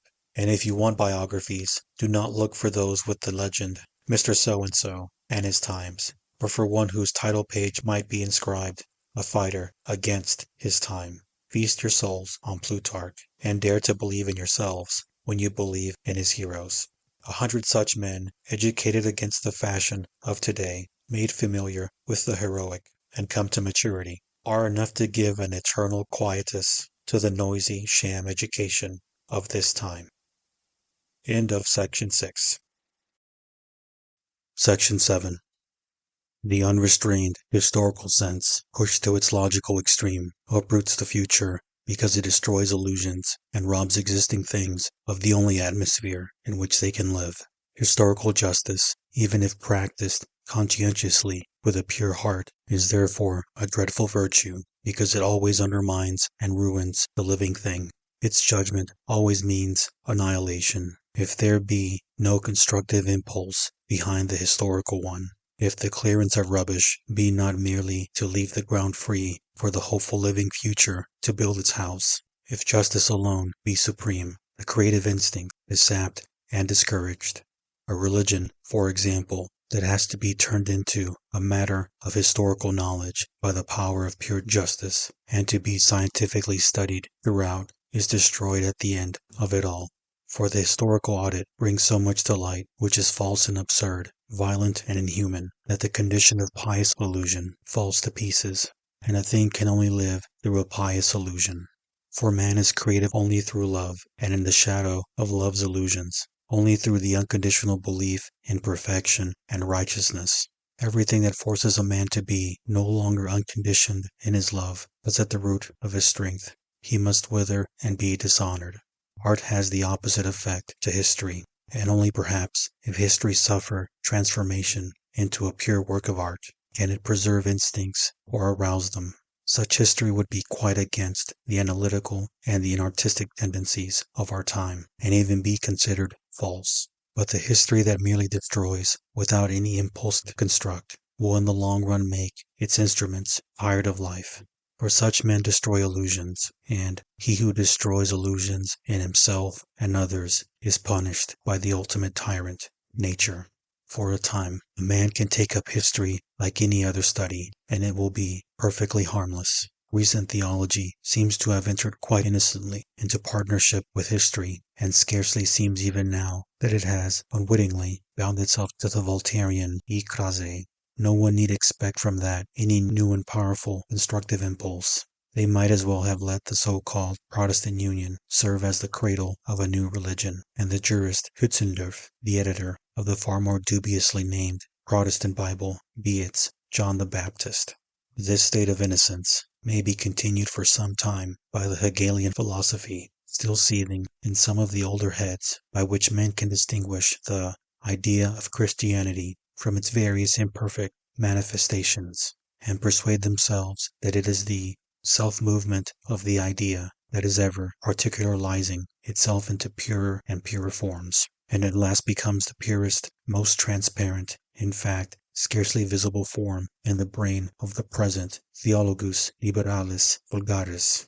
But to listen to this pure Christianity speaking its mind about the earlier impure Christianity, the uninitiated hearer would often get the impression that the talk was not of Christianity at all, but of what are we to think? If we find Christianity described by the greatest theologians of the century as a religion that claims to find itself in all religions and some other barely possible religions, and if the true church is to be a thing which may become a liquid mass with no fixed outline, with no fixed place for its different parts, but everything to be peacefully welded together, what, I ask again, are we to think?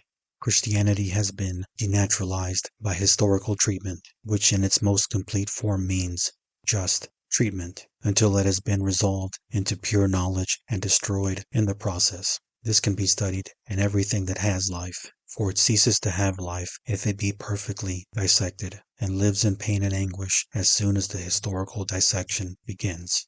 There are some who believe in the saving power of German music to revolutionize the German nature. They angrily exclaim against the special injustice done to our culture, when such men as Mozart and Beethoven are beginning to be spattered with the learned mud of the biographers and forced to answer 1,000 searching questions on the rack of historical criticism. Is it not premature death, or at least mutilation, for anything whose living influence is not yet exhausted, when men turn their curious eyes to the little minutiae of life and art and look for problems of knowledge where one ought to learn to live and forget problems? Set a couple of these modern biographers to consider the origins of Christianity or the Lutheran Reformation. Their sober, practical investigations will be quite sufficient to make all spiritual action at a distance impossible, just as the smallest animal can prevent the growth of the mightiest oak by simply eating up the acorn. All living things need an atmosphere, a mysterious mist around them. If that veil be taken away, and a religion, an art, or a genius condemned to revolve like a star without an atmosphere, we must not be surprised if it becomes hard and unfruitful, and soon withers. It is so with all great things, that never prosper without some illusion. As Hans Sachs says in the Meistersinger, every people, every man even, who would become ripe, needs such a veil of illusion, such a protecting cloud. But now men hate to become ripe, for they honor history above all. They cry in triumph that science is now beginning to rule life. Possibly it might, but a life thus ruled is not of much value. It is not such a true life, and promises much less for the future than the life that used to be guided not by science, but by instincts and powerful illusions. But this is not to be the age of ripe, alert, and harmonious personalities, but of work that may be of most use to the commonwealth. Men are to be fashioned to the needs of the time, that they may soon take their place in the machine. They must work in the factory of the common good before they are ripe, or rather to prevent them becoming ripe, for this would be a luxury that would draw away a great deal of power from the labor market. Some birds are blinded that they may sing better. I do not think men sing today better than their grandfathers, though I am sure they are blinded early. But light, too clear, too sudden, and dazzling, is the infamous means used to blind them. The young man is kicked through all the centuries. Boys who know nothing of war, diplomacy, or commerce are considered fit to be introduced to political history. We moderns also run through art galleries and hear concerts in the same way as the young man runs through history. We can feel that one thing sounds differently from another and pronounce on the different effects. And the power of gradually losing all feelings of strangeness or astonishment, and finally being pleased at anything, is called the historical sense or historical culture. The crowd of influences streaming on the young soul is so great that clouds of barbarism and violence flung at him so strange and overwhelming that an assumed stupidity is his only refuge. Where there is a subtler and stronger self-consciousness, we find another emotion too, disgust. The young man has become homeless. He doubts all ideas, all moralities. He knows it was different in every age, and what you are does not matter. In a heavy apathy, he lets opinion on opinion pass by and understands the meaning of Cruderlin's words when he read the work of Diogenes Laertes on the lives and doctrines of the Greek philosophers. I have seen here too what has often occurred to me, that the change and waste in men's thoughts and systems is far more tragic than the fates that overtake what men are accustomed to call the only realities. No such study of history bewilders and overwhelms. It is not necessary for youth, as the ancients show, but even in the highest degree dangerous, as the moderns show. Consider the historical student, the heir of Venu, that appears even in his boyhood. He has the methods for original work, the correct ideas, and the airs of the master at his fingers' ends. A little isolated period of the past is marked out for sacrifice. He clearly applies his method and produces something, or rather, in prouder phrase, creates something. He becomes a servant of truth and a ruler in the great domain of history. If he was what they call ripe as a boy, He is now overripe. You only need shake him, and wisdom will rattle down into your lap. But the wisdom is rotten, and every apple has its worm. Believe me, if men work in the factory of science and have to make themselves useful before they are really ripe, science is ruined as much as the slaves who have been employed too soon. I am sorry to use the common jargon about slave owners and taskmasters in respect of such conditions that might be thought free from any economic taint, but the words factory, labor market, auction sale, practical use, and all the auxiliaries of egoism come involuntarily to the lips in describing the younger generation of savants. Successful mediocrity tends to become still more mediocre, science still more useful. Our modern savants are only wise on one subject. In all the rest they are, to say the least, different from those of the old stamp. In spite of that, they demand honor and profit for themselves, as if the state and public opinion were bound to take the new coinage for the same value as the old. The Carters have made a trade compact among themselves, and settled that genius is superfluous, for every carrier is being restamped as one. And probably a later age will see that their edifices are only carted together and not built.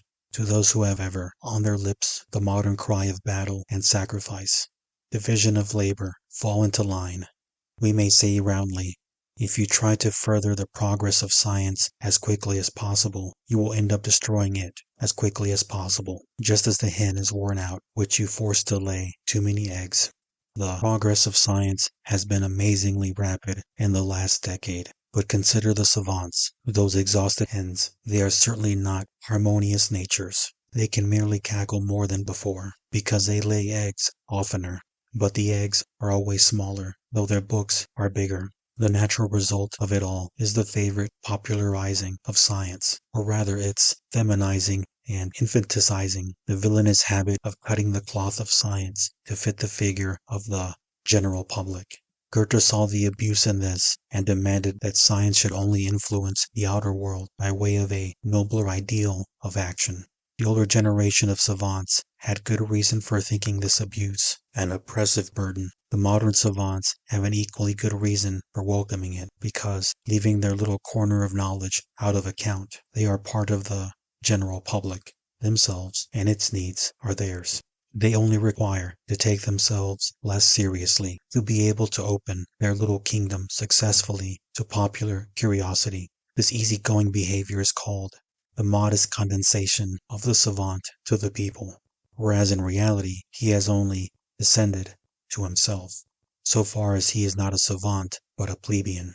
Rise to the conception of a people, you learned men. You can never have one noble or high enough. If you thought much of the people, you would have compassion towards them, and shrink from offering your historical aquafortis as a refreshing drink. But you really think very little of them, for you dare not take any responsible pains for their future, and you act like practical pessimists, men who feel the coming catastrophe and become indifferent and careless of their own and others' existence. If only the earth lasts for us, and if it do not last, it is no matter. Thus they come to live an ironical existence. End of Section 7. Section 8. It may seem a paradox, though it is none, that I should attribute a kind of ironical self-consciousness to an age that is generally so honestly and clamorously vain of its historical training, and should see a suspicion hovering near it that there is really nothing to be proud of, and have feared lest the time for rejoicing at historical knowledge may soon have gone by. Goethe has shown a similar riddle in man's nature in his remarkable study of Newton. He finds a troubled feeling of his own error at the base, or rather on the height, of his being, just as if he was conscious at times of having a deeper insight into things that vanished the moment after. This gave him a certain ironical view of his own nature, and one finds that the greater and more developed historical men are conscious of all the superstition and absurdity in the belief that a people's education need be so extremely historical as it is. The mightiest nations, mightiest in action and influence, have lived otherwise, and their youth have been trained otherwise. The knowledge gives a skeptical turn to their minds. The absurdity and superstition, these skeptics say, suit men like ourselves, who come at the latest withered shoots of a gladder and mightier stock, and fulfill Hesiod's prophecy that men will one day be born gray-headed, and that Zeus will destroy that generation as soon as the sign be visible. Historical culture is really a kind of inherited grayness, and those who have borne its mark from childhood must believe instinctively in the old age of mankind. To old age belongs the old man's business of looking back and casting up his accounts, of seeking consolation in the memories of the past, in historical culture. But the human race is tough and persistent, and will not admit that the lapse of 1,000 years, or 100,000, entitles anyone to sum up its progress from the past to the future. That is, it will not be observed as a whole at all by that infinitesimal atom, the individual man. What is there in a couple of thousand years, the period of 34 consecutive human lives of 60 years each, to make us speak of youth at the beginning and the old age of mankind at the end of them? Does not this paralyzing belief in a fast-fading humanity cover the misunderstanding of a theological idea inherited from the Middle Ages, that the end of the world is approaching and we are waiting anxiously for the judgment? Does not the increasing demand for historical judgment give us that idea in a new dress, as if our time were the latest possible time, and commanded to hold that universal judgment of the past, which the Christian never expected from a man, but from the Son of Man? The memento mori, spoken to humanity as well as the individual, was a sting that never ceased to pain, the crown of medieval knowledge and consciousness.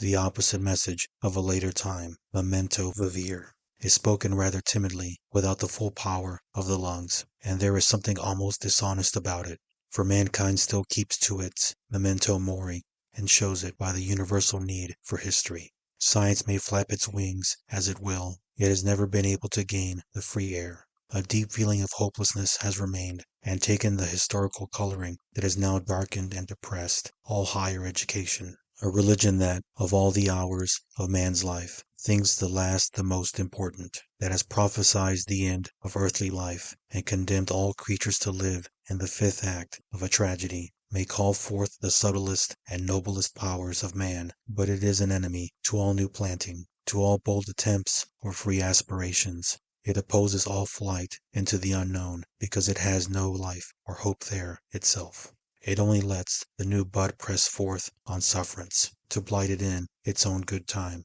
It may lead life astray and give it a false value.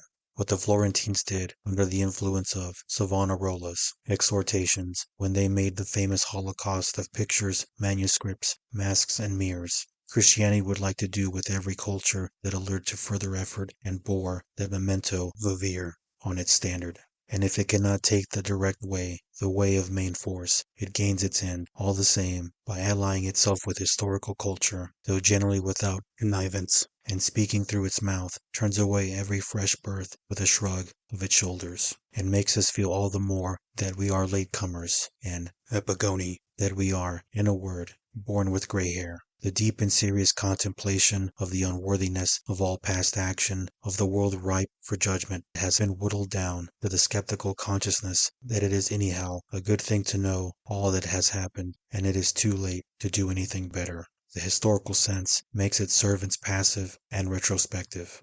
Only in moments of forgetfulness, when the sense is dormant, does the man who is sick of the historical fever ever act, though he only analyzes his deed again after it is over, which prevents it from having any further consequences, and finally puts it on the dissecting table for the purposes of history. In this sense we are still living in the Middle Ages, and history is still a disguised theology. Just as the reverence with which the unlearned layman looks on the learned class is inherited through the clergy. What men gave formerly to the church, they give now, though in smaller measure, to science. But the fact of giving it all is the work of the church, not of the modern spirit, which among its other good qualities has something of the miser in it, and is a bad hand at the excellent virtue of liberality. These words may not be very acceptable, any more than my derivation of the excess of history from the medieval memento mori, and all the hopelessness that Christianity bears in its heart towards all future ages of earthly existence.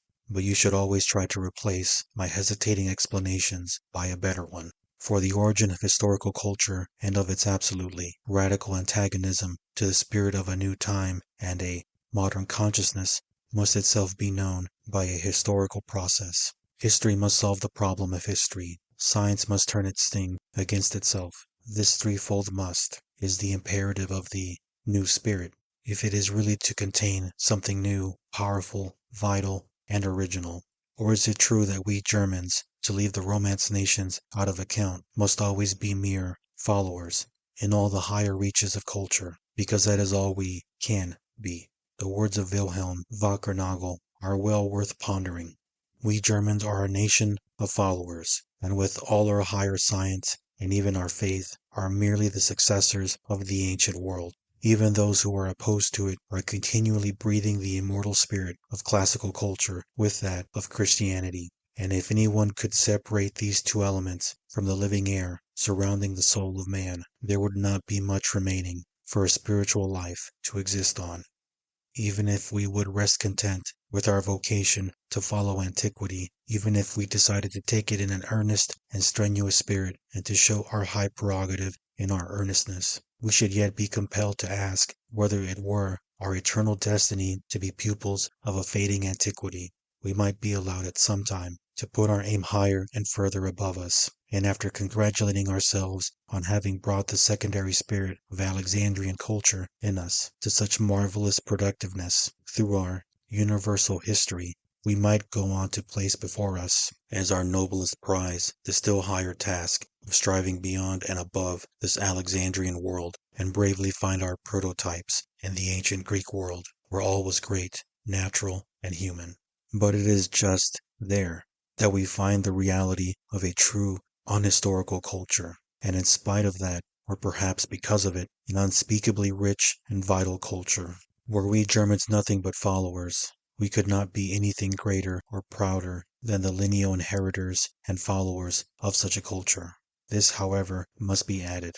The thought of being epigony, that is often a torture, can yet create a spring of hope for the future, to the individual as well as the people, so far that is, as we can regard ourselves as the heirs and followers of the marvelous classical power, and see therein both our honor and our spur, but not as the late and bitter fruit of a powerful stock, giving that stock a further spell of cold life, as antiquaries and grave-diggers. Such late-comers live truly an ironical existence. Annihilation follows their halting walk on tiptoe through life. They shudder before it in the midst of their rejoicing over the past. They are living memories, and their own memories have no meaning, for there are none to inherit them, and thus they are wrapped in the melancholy thought that their life is an injustice which no future life can set right again. Suppose these antiquaries, these late arrivals, were to change their painful ironic modesty for a certain shamelessness. Suppose we heard them saying aloud, "The race is at its zenith, for it has manifested itself consciously for the first time." We should have a comedy in which the dark meaning of a certain very celebrated philosophy would unroll itself for the benefit of German culture. I believe that there has been no dangerous turning point in the progress of German culture in this century that has not been made more dangerous by the enormous and still living influence of this Hegelian philosophy. The belief that one is a latecomer in the world is, anyhow, harmful and degrading, but it must appear frightful and devastating when it raises our latecomer to Godhead by a neat turn of the wheel, as the true meaning and object of all past creation, and his conscious misery is set up as the perfection of the world's history. Such a point of view has accustomed the Germans to talk of a world process, and justify their own time as its necessary result. And it has put history in the place of the other spiritual powers, art and religion, as the one sovereign, inasmuch as it is the idea realizing itself, the dialectic of the spirit of the nations, and the tribunal of the world. History understood in this Hegelian way has been contemptuously called God's sojourn upon earth, though the God was first created by the history. He, at any rate, became transparent and intelligible inside Hegelian skulls, and has risen through all the dialectically possible steps in his being up to the manifestation of the self, so that for Hegel the highest and final stage of the world process came together in his own Berlin existence. He ought to have said that everything after him was merely to be regarded as the musical coda of the great historical rondo, or rather as simply superfluous. He has not said it, and thus he has implanted in a generation leavened throughout by him the worship of the power of history, that practically turns every moment into a sheer gaping at success, into an idolatry of the actual, for which we have now discovered the characteristic phrase, to adapt ourselves to circumstances.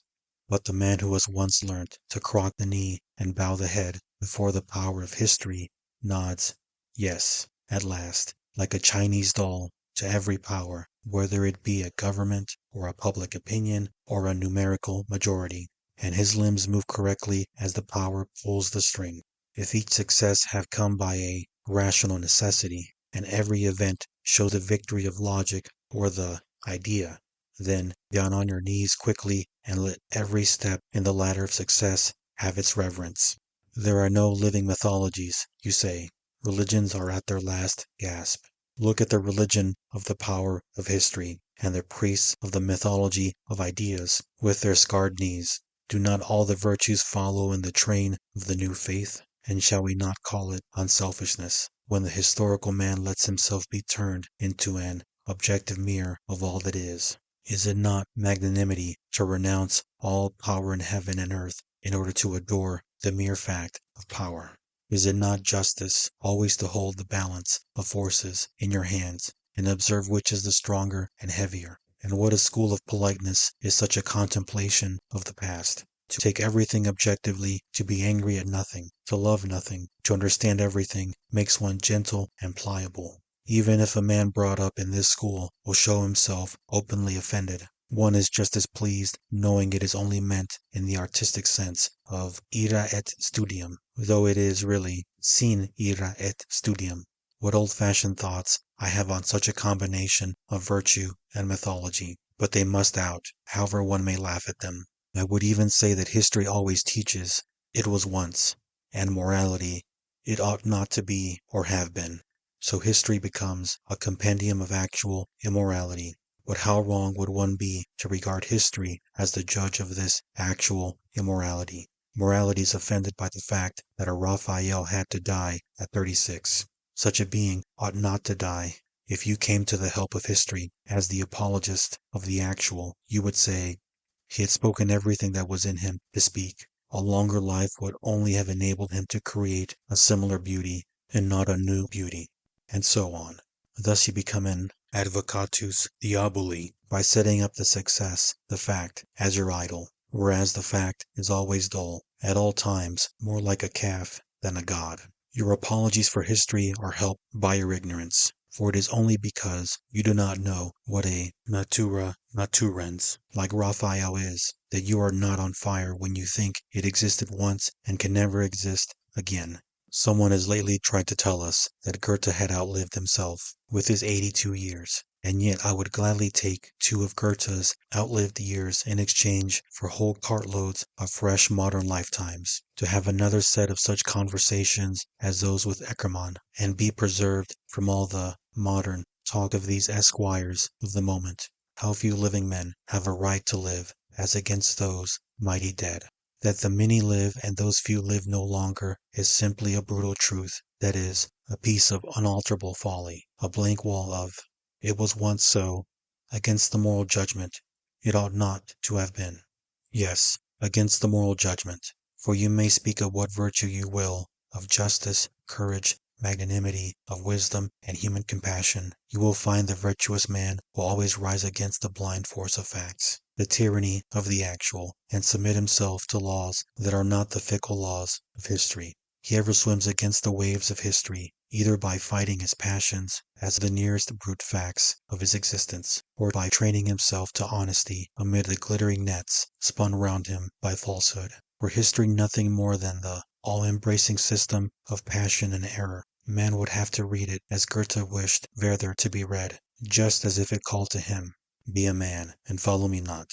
But fortunately, history also keeps alive for us the memory of the great fighters against history, that is, against the blind power of the actual. It puts itself in the pillory just by glorifying the true historical nature in men who troubled themselves very little about the thus it is, in order that they might follow a thus it must be, with greater joy and greater pride.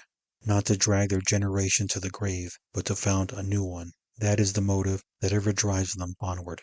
And even if they are born late, there is a way of living by which they can forget it, and future generations will know them only as the first comers. End of Section 8. Section 9. Is perhaps our time such a first comer? Its historical sense is so strong and has such universal and boundless expression that future times will commend it, if only for this, as a first comer, if there be any future time in the sense of future culture. But here comes a grave doubt. Close to the modern man's pride, there stands his irony about himself, its consciousness that he must live in a historical or twilit atmosphere, the fear that he can retain none of his useful hopes and powers. Here and there one goes further into cynicism and justifies the course of history, nay, the whole evolution of the world, as simply leading up to the modern man. According to the cynical canon, what you see now had to come. Men had to be thus and not otherwise. No one can stand against this necessity. He who cannot rest in a state of irony flies for refuge to the cynicism. The last decade makes him a present of one of its most beautiful inventions, a full and well-rounded phrase for this cynicism. He calls his way of living thoughtlessly and after the fashion of his time, the full surrender of his personality to the world process. The personality and the world process. The world process and the personality of the earthworm. If only one did not eternally hear the word world, world, world, that hyperbole of all hyperboles, when we should only speak in a decent manner of man, man, man. Heirs of the Greeks and Romans, of Christianity, all that seems nothing to the cynics, but the heirs of the world process, the final target of the world process, the meaning and solution of all riddles of the universe, the ripest fruit on the tree of knowledge. That is what I call a right noble thought. By this token are the firstlings of every time to be known, although they may have arrived last. The historical imagination has never flown so far, even in a dream, for now the history of man is merely the continuation of that of animals and plants. The universal historian finds traces of himself even in the utter depths of the sea, in the living slime. He stands astounded in the face of the enormous way that man has run, and his gaze quivers before the mightier wonder, the modern man who can see all this way. He stands proudly on the pyramid of the world process, and while he lays the final stone of his knowledge, he seems to cry aloud to listening nature, "We are at the top. We are at the top. We are the completion of nature." O thou too proud European of the 19th century, art thou not mad? Thy knowledge does not complete nature, it only kills thine own nature. Measure the height of what thou knowest by the depths of thy power to do. Thou climbest the sunbeams of knowledge up towards heaven, but also down to chaos. Thy manner of going is fatal to thee. The ground slips from under thy feet into the unknown. Thy life has no other stay, but only spiders' webs, that every new stroke of thy knowledge tears asunder. But not another serious word about this, for there is a lighter side to it all. The moralist, the artist, the saint, and the statesman may well be troubled when they see that all foundations are breaking up in mad unconscious ruin and resolving themselves into the ever-flowing stream of becoming, that all creation is being tirelessly spun into webs of history by the modern man, the great spider in the mesh of the world net. We ourselves may be glad for once in a way that we see it all in the shining magic mirror of a philosophical parodist, in whose brain the time has come to an ironical consciousness of itself, to a point even of wickedness, in Goethe's phrase. Hegel once said, "When the spirit makes a fresh start, we philosophers are at hand." Our time did make a fresh start into irony, and lo, Edward von Hartmann was at hand with his famous philosophy of the unconscious, or more plainly, his philosophy of unconscious irony. We have seldom read a more jovial production, a greater philosophical joke than Hartmann's book. Any of whom it does not fully enlighten about becoming, who is not swept and garnished throughout by it, is ready to become a monument of the past himself, the beginning and end of the world process, from the first throb of consciousness to its final leap into nothingness, with the task of our generation settled for it, all drawn from the clever fount of inspiration, the unconscious, and glittering in apocalyptic light. imitating an honest seriousness to the life as if it were a serious philosophy and not a huge joke. Such a system shows its creator to be one of the first philosophical parodists of all time. Let us then sacrifice on his altar and offer the inventor of a true universal medicine a lock of hair, in Schleiermacher's phrase, for what medicine would be more salutary to combat the excess of historical culture than Hartmann's parody of the world's history? If we wish to express in the fewest words what Hartmann really has to tell us from his mephitic tripod of unconscious irony, it would be something like this. Our time could only remain as it is if men should become thoroughly sick of this existence, and I fervently believe he is right. The frightful petrification of the time, the restless rattle of the ghostly bones, held naively up to us by David Strauss as the most beautiful fact of all, is justified by Hartmann not only from the past, ex causis effancitibus, but also from the future, ex causa finale. The rogue let light stream over our time from the last day, and saw that it was very good, for him, that is, who wishes to feel the ingestibility of life at its full strength, and for whom the last day cannot come quickly enough. True, Hartmann calls the old age of life that mankind is approaching the old age of man, but that is the blessed state, according to him, where there is only a successful mediocrity, where art is the evening's amusement of the Berlin financier, and the time has no more need for geniuses, either because it would be casting pearls before swine, or because the time has advanced beyond the stage where the geniuses are found to one more important, to the stage of social evolution, in fact, in which every worker leads a comfortable existence with hours of work that leave him sufficient leisure to cultivate his intellect. Rogue of rogues, you say well, what is the aspiration of present-day mankind? But you know too what a spectre of disgust will arise at the end of this old age of mankind as the result of the intellectual culture of stolid mediocrity. It is very pitiful to see, but it will be still more pitiful yet. Antichrist is visibly extending his arms, yet it must be so, for after all, we are on the right road of disgust at all existence. Forward then, boldly, with the world process, as workers in the vineyard of the Lord, for it is the process alone that can lead to redemption. The vineyard of the Lord, the process to redemption. Who does not see and hear in this a historical culture that only knows the word becoming, parodies itself on purpose, and says the most irresponsible things about itself through its grotesque mask? For what does the rogue mean by this cry to the workers in the vineyard? By what work are they to strive boldly forward?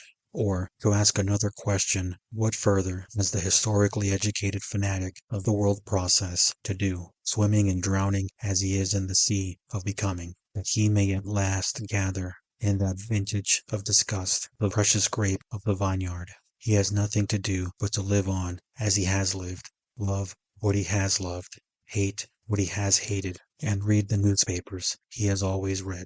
The only sin is for him to live otherwise than he has lived. We are told how he has lived, with monumental clearness, by that famous page with its large typed sentences, on which the whole rabble of our modern cultured folk have thrown themselves in blind ecstasy, because they believe they read their own justification there, haloed with an apocalyptic light. Where the unconscious parodist has demanded of every one of them the full surrender of his personality to the world process for the sake of his end, the redemption of the world, or still more clearly, the assertion of the will to live, is proclaimed to be the first step on the right road, for it is only in the full surrender to life and its sorrow, and not in the cowardice of personal renunciation and retreat, that anything can be done for the world process. The striving for the denial of the individual will is as foolish as it is useless, more foolish even than suicide. The thoughtful reader will understand without further explanation how a practical philosophy can be erected on these principles, and that such a philosophy cannot endure any disunion, but only the fullest reconciliation with life. The thoughtful reader will understand. Then one really could misunderstand Hartmann. And what a splendid joke it is that he should be misunderstood. Why should the Germans of today be particularly subtle? A valiant Englishman looks in vain for delicacy of perception, and dares to say that, in the German mind, there does seem to be something splay, something blunt-edged, unhandy, and infelicitous. Could the great German parodist contradict this? According to him, we are approaching that ideal condition in which the human race makes its history with full consciousness. But we are obviously far from the perhaps more ideal condition in which mankind can read Hartmann's book with full consciousness. If we once reach it, the word world process will never pass any man's lips again without a smile, for he will remember the time when people listened to the mock gospel of Hartmann, sucked it in, attacked it, reverenced it, extended it, and canonized it with all the honesty of that German mind, with the uncanny seriousness of an owl, as Goethe has it. But the world must go forward. The ideal condition cannot be won by dreaming. It must be fought and wrestled for, and the way to redemption lies only through joyousness, the way to redemption from that dull, owlish seriousness. The time will come when we shall wisely keep away from all constructions of the world process, or even of the history of man, a time when we shall no more look at masses, but at individuals who form a sort of bridge over the wan stream of becoming. They may not, perhaps, continue a process, but they live out of time as contemporaries, and thanks to history that permits such a company, they live as the republic of geniuses of which Schopenhauer speaks. One giant calls to the other across the waste spaces of time, and the high-spirit talk goes on, undisturbed by the wanton noisy dwarfs who creep among them. The task of history is to be the mediator between these, and even to give the motive and power to produce the great man. The aim of mankind can lie ultimately only in its highest examples. Our low comedian has his word on this too, with his wonderful dialectic, which is just as genuine as its admirers are admirable. The idea of evolution cannot stand with our giving the world's process an endless duration in the past, for thus every conceivable evolution must have taken place, which is not the case, O rogue, and so we cannot allow the process an endless duration in the future. Both would raise the conception of evolution to a mere ideal, and again rogue, and would make the world process like the sieve of the Danads. The complete victory of the logical over the illogical, O thou complete rogue, must coincide with the last day, the end in time of the world process. No, thou clear, scornful spirit, so long as the illogical rules, as it does today, so long, for example, as the world process can be spoken of, as thou speakest of it, amid such deep-throated assent, the last day is yet far off, for it is still too joyful on this earth. Many an illusion still blooms here, like the illusion of thy contemporaries about thee. We are not yet ripe to be hurled into thy nothingness, for we believe that we shall have a still more splendid time, when men once begin to understand thee, thou misunderstood, unconscious one. But if, in spite of that, disgust shall come throned in power, as thou hast prophesied to thy readers, if thy portrayal of the present and the future shall prove to be right, and no one has despised them with such loathing as thou, I am ready then to cry, with the majority in the form prescribed by thee, that next Saturday evening, punctually at 12 o'clock, thy world shall fall to pieces, and our decree shall conclude thus: from tomorrow, time shall not exist, and the time shall no more be published. Perhaps it will be in vain, and our decree of no avail. At any rate, we have still time for a fine experiment. Take a balance and put Hartmann's unconscious in one of the scales, and his world process in the other. There are some who believe they weigh equally, for in each scale there is an evil word and a good joke. When they are at once understood, no one will take Hartmann's words on the world process as anything but a joke. It is, as a fact, high time to move forward with the whole battalion of satire and malice against the excesses of the historical sense, the wanton love of the world process at the expense of life and existence, the blind confusion of all perspective. And it will be to the credit of the philosopher of the unconscious that he has been the first to see the humor of the world process, and to succeed in making others see it still more strongly by the extraordinary seriousness of his presentation. The existence of the world and humanity need not trouble us for some time, except to provide us with a good joke. For the presumption of the small earthworm is the most uproariously comic thing on the face of the earth. Ask thyself to what end thou art here, as an individual, and if no one can tell thee, try then to justify the meaning of thy existence a posteriori, by putting before thyself a high and noble end. Perish on that rock. I know no better aim for life than to be broken on something great and impossible. Anima mani prodigus. But if we have the doctrines of the finality of becoming, of the flux of all ideas, types, and species, of the lack of all radical difference between man and beast, a true but fatal idea, as I think, if we have these thrust on the people in the usual mad way for another generation, no one need be surprised if that people drown on its little miserable shoals of egoism and petrify in its self-seeking. At first, it will fall asunder and cease to be a people. In its place, perhaps, individualistic systems, secret societies for the extermination of non-members, and similar utilitarian creations will appear on the theater of the future. Are we to continue to work for these creations and write history from the standpoint of the masses, to look for laws in it to be deduced from the needs of the masses, the laws of motion of the lowest loam and clay strata of society? The masses seem to be worth notice in three aspects only. First, as the copies of great men, printed on bad paper from worn-out plates. Next, as a contrast to the great men. And lastly, as their tools. For the rest, let the devil and statistics fly away with them. How could statistics prove that there are laws in history? Laws.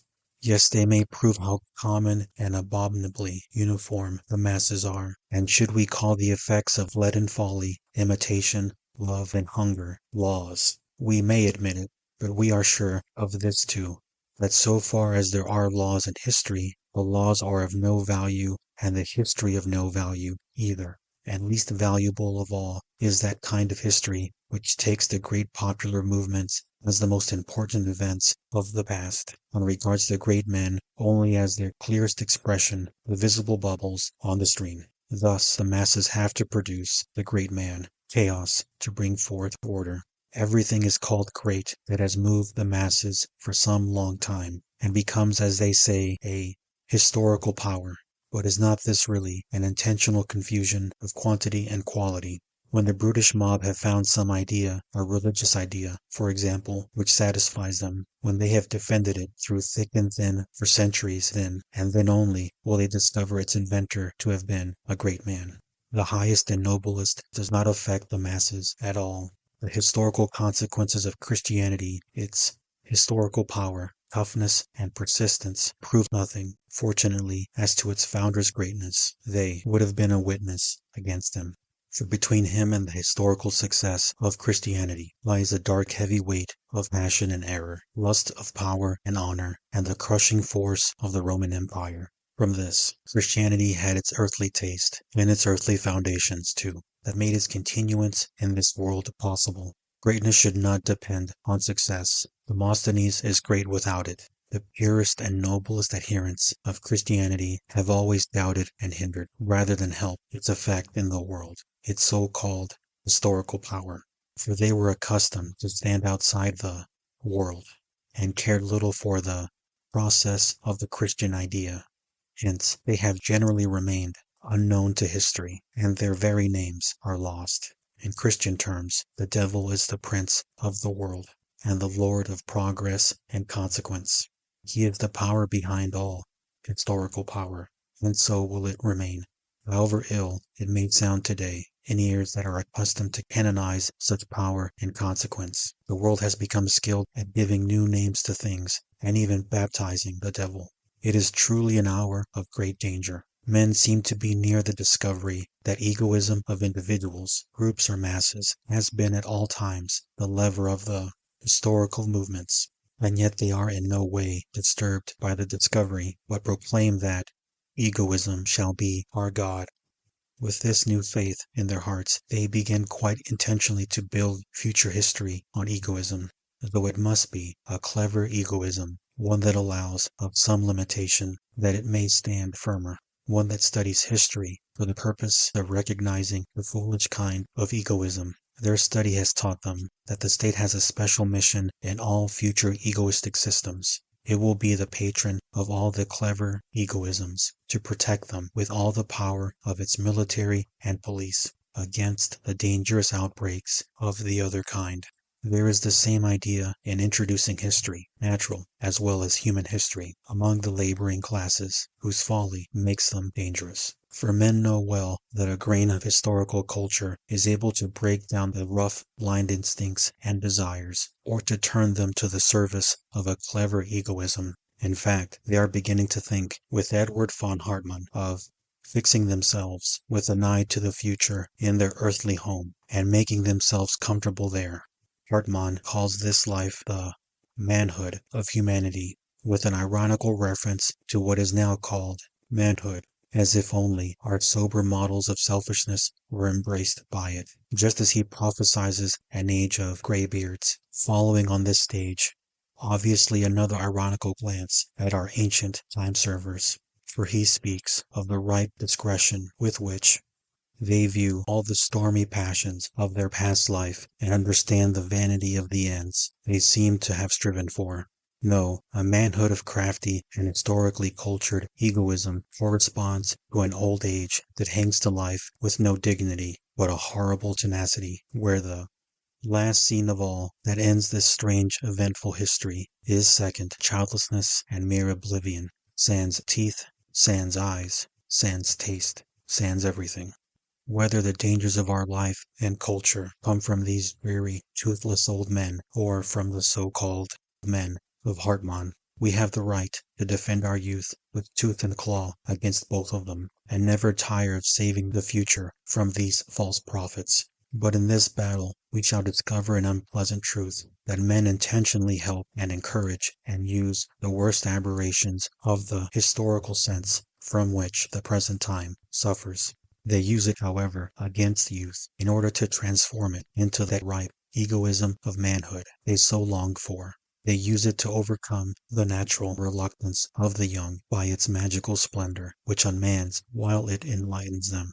Yes, we know only too well the kind of ascendancy history can gain, how it can uproot the strongest instincts of youth, passion, courage, unselfishness, and love, can cool its feeling for justice, can crush or repress its desire for a slow ripening by the contrary desire to be soon productive, ready, and useful, and cast a sick doubt over all honesty and downrightness of feeling. It can even cozen youth of its fairest privilege, the power of planting a great thought with the fullest confidence and letting it grow of itself to a still greater thought.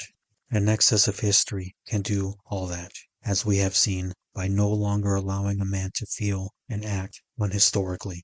For history is continually shifting his horizon and removing the atmosphere surrounding him. From an infinite horizon, he withdraws into himself, back into the small, egoistic circle, where he must become dry and withered. He may possibly attain to cleverness, but never to wisdom. He lets himself be talked over, is always calculating and parleying with facts. He is never enthusiastic, but blinks his eyes, and understands how to look for his own profit or his party's, in the profit or loss of somebody else. He unlearns all his useless modesty and turns little by little into the man, or the graybeard of Hartmann, and that is what they want him to be. That is the meaning of the present cynical demand for the full surrender of the personality to the world process, for the sake of his end. The redemption of the world, as the rogue E. von Hartmann tells us. Though redemption can scarcely be the conscious aim of these people, the world were better redeemed by being redeemed from these men and graybeards, for then would come the reign of youth. End of section 9. Section 10. And in this kingdom of youth I cry, land, land. Enough and more than enough of the wild voyage over dark strange seas, of eternal search and eternal disappointment. The coast is at last in sight. Whatever it may be, we must land there, and the worst haven is better than tossing again in the hopeless waves of an infinite skepticism. Let us hold fast by the land. We shall find the good harbors later, and make the voyage easier for those who come after us. The voyage was dangerous and exciting. How far are we even now from that quiet state of contemplation with which we first saw our ship launched? In tracking out the dangers of history, we have found ourselves especially exposed to them. We carry on us the marks of that sorrow which an excess of history brings in its train to the men of the modern time. And this present treatise, as I will not attempt to deny, shows the modern note of a weak personality in the intemperateness of its criticism, the unripeness of its humanity, and the too frequent transitions from irony to cynicism, from arrogance to skepticism. And yet I trust in the inspiring power that directs my vessel instead of genius. I trust in youth that has brought me on the right road, enforcing for me a protest against the modern historical education and a demand that man must learn to live, above all, and only use history in the service of the life that he has learned to live. He must be young to understand this protest, and considering the premature grayness of our present youth, he can scarcely be young enough if he would understand its reason as well. An example will help me. In Germany, not more than a century ago, a natural instinct for what is called poetry was awakened in some young men. Are we to think that the generations who had lived before that time had not spoken of the art, however really strange and unnatural it may have been to them? We know the contrary, that they had thought, written, and quarreled about it with all their might in words, words, words. Giving life to such words did not prove the death of the word makers. In a certain sense, they are living still, for if, as Gibbon says, nothing but time, though a long time, is needed for a world to perish, so nothing but time, though still more time, is needed for a false idea to be destroyed in Germany, the land of little by little. In any event, there are perhaps 100 men, more now than there were a century ago, who know what poetry is. Perhaps in another century there will be 100 more who have learned in the meantime what culture is, and that the Germans have had as yet no culture. However proudly they may talk about it, the general satisfaction of the Germans at their culture will seem as foolish and incredible to such men as the once lauded classicism of Gottsched or the reputation of Ramler, as the German Pindar seem to us. They will perhaps think this culture to be merely a kind of knowledge about culture, and a false and superficial knowledge at that. False and superficial because the Germans endured the contradiction between life and knowledge, and did not see what was characteristic in the culture of really educated peoples, that it can only rise and bloom from life. But by the Germans it is worn like a paper flower, or spread over like the icing on a cake, and so must remain a useless lie forever. The education of youth in Germany starts from this false and unfruitful idea of culture. Its aim, when faced squarely, is not to form the liberally educated man, but the professor, the man of science, who wants to be able to make use of his science as soon as possible, and stands on one side in order to see life clearly. The result, even from a ruthless practical point of view, is the historically and aesthetically trained Philistine, the babbler of old saws and new wisdom on church, state, and art. The sensorium that receives 1,000 impressions, the insatiable belly that yet knows not what true hunger and thirst is. An education with such an aim and result is against nature, but only he who is not quite drowned in it can feel that. Only youth can feel it, because it still has the instinct of nature. That is the first to be broken by that education. But he who must break through that education in his turn must come to the help of youth when called upon, must let that clear light of understanding shine on its unconscious striving, and bring to it a full vocal consciousness. How is he to attain such a strange end? Principally by destroying the superstition that this kind of education is necessary. People think nothing but this troublesome reality of ours is possible. Look through the literature of higher education in school and college for the last 10 years, and you will be astonished and pained to find how much alike all the proposals of reform have been, in spite of all the hesitations and violent controversies surrounding them. You will see how blindly they have all adopted the old idea of the educated man, in our sense, being the necessary and reasonable basis of the system. The monotonous canon runs thus. the young man must begin with the knowledge of culture, not even with the knowledge of life, still less with life and the living of it. This knowledge of culture is forced into the young mind in the form of historical knowledge, which means that his head is filled with an enormous mass of ideas, taken second-hand from past times and peoples, not from immediate contact with life. He desires to experience something for himself and feel a close-knit, living system of experiences growing within himself. But his desire is drowned and busied in the sea of shams, as if it were possible to sum up in a few years the highest and notablest experiences of ancient times, and the greatest times, too. It is the same mad method that carries our young artists off to picture galleries, instead of the studio of a master, and above all, the one studio of the only master, nature. As if one could discover by a hasty rush through history the ideas and technique of past times and their individual outlook on life. For life itself is a kind of handicraft that must be learned thoroughly and industriously and diligently practiced if we are not to have mere botchers and babblers as the issue of it all. Plato thought it necessary for the first generation of his new society in the perfect state to be brought up with the help of a mighty lie. The children were to be taught to believe that they had all lain dreaming for a long time under the earth, where they had been molded and formed by the master hand of nature. It was impossible to go against the past and work against the work of gods, and so it had to be an unbreakable law of nature that he who is born to be a philosopher has gold in his body, the fighter has only silver, and the workman iron and bronze.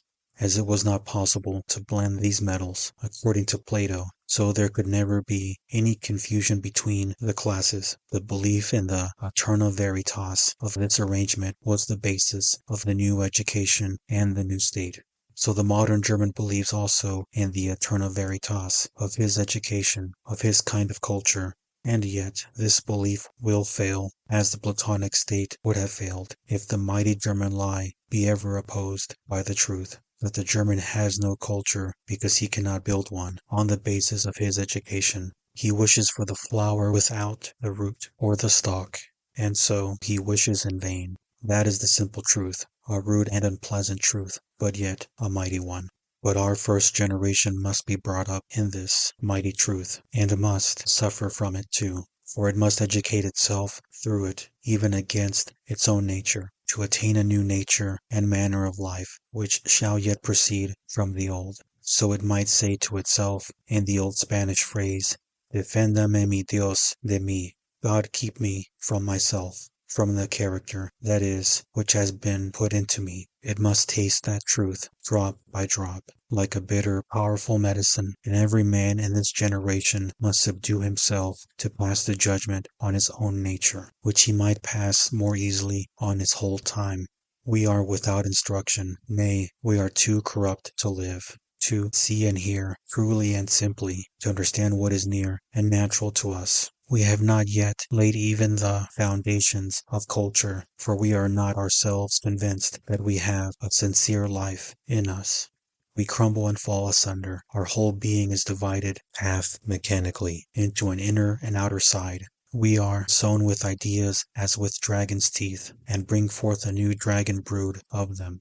We suffer from the malady of words, and have no trust in any feeling that is not stamped with its special word. And being such a dead fabric of words and ideas that yet has an uncanny movement in it, I have still perhaps the right to say cogito ergo sum, though not vivo ergo cogito. I am permitted the empty essay, not the full green vivere. A primary feeling tells me that I am a thinking being, but not a living one, that I am no animal, but at most a cogital. Give me life, and I will soon make you a culture out of it, will be the cry of every man in this new generation, and they will all know each other by this cry. But who will give them this life? No God and no man will give it, only their own youth. Set this free, and you will set life free as well, for it only lay concealed in a prison. It is not yet withered or dead. Ask your own selves. But it is sick, this life that is set free, and must be healed. It suffers from many diseases, and not only from the memory of its chains. It suffers from the malady which I have spoken of, the malady of history. Excess of history has attacked the plastic power of life that no more understands how to use the past as a means of strength and nourishment. It is a fearful disease, and yet, if youth had not a natural gift for clear vision, no one would see that it is a disease, and that a paradise of health has been lost. But not the same youth, with the same natural instinct of health, has guessed how the paradise can be regained. It knows the magic herbs and simples for the malady of history and the excess of it. And what are they called? It is no marvel that they bear the name of poisons. The antidotes to history are the unhistorical and the superhistorical. With these names, we return to the beginning of our inquiry and draw near to its final close. By the word unhistorical, I mean the power, the art of forgetting, and of drawing a limited horizon round oneself. I call the power superhistorical, which turns the eyes, in the process of becoming, to that which gives existence an eternal and stable character, to art and religion. Science, for it is science that makes us speak of poisons, sees in these powers contrary powers, for it considers only that view of things to be true and right, and therefore scientific, which regards something as finished and historical, not as continuing and eternal. Thus it lives in a deep antagonism towards the powers that make for eternity, art and religion. For it hates the forgetfulness that is the death of knowledge, and tries to remove all limitation of horizon and cast men into an infinite, boundless sea, whose waves are bright with the clear knowledge of becoming. If they could only live therein, just as towns are shaken by an avalanche and become desolate, and man builds his house there in fear and for a season only, so life is broken in sunder and becomes weak and spiritless. If the avalanche of ideas started by science take from man the foundation of his rest and security, the belief in what is stable and eternal, must life dominate knowledge or knowledge life? Which of the two is the higher and decisive power? There is no room for doubt. Life is the higher and the dominating power, for the knowledge that annihilated life would be itself annihilated too. Knowledge presupposes life, and has the same interest in maintaining it that every creature has in its own preservation. Science needs very careful watching. There is a hygiene of life near the volumes of science, and one of its sentences runs thus: the unhistorical and the superhistorical are the natural antidotes against the overpowering of life by history. They are the cures for the historical disease. We who are sick of the disease may suffer a little from the antidote, but this is no proof that the treatment we have chosen is wrong. And here I see the mission of the youth that forms the first generation of fighters and dragon slayers. It will bring a more beautiful and blessed humanity and culture, but will have itself no more than a glimpse of the promised land of happiness and wondrous beauty. This youth will suffer both from the malady and its antidotes, and yet it believes in strength and health, and boasts a nature closer to the great nature than its forebears, the cultured men and graybeards of the present. But its mission is to shake their foundations, the present conceptions of health and culture, and erect hatred and scorn in the place of this rococo mass of ideas. And the clearest sign of its own strength and health is just the fact that it can use no idea, no party cry from the present-day mint of words and ideas to symbolize its own existence, but only claims conviction from the power in it that acts and fights, breaks up and destroys, and from an ever-heightened feeling of life when the hour strikes.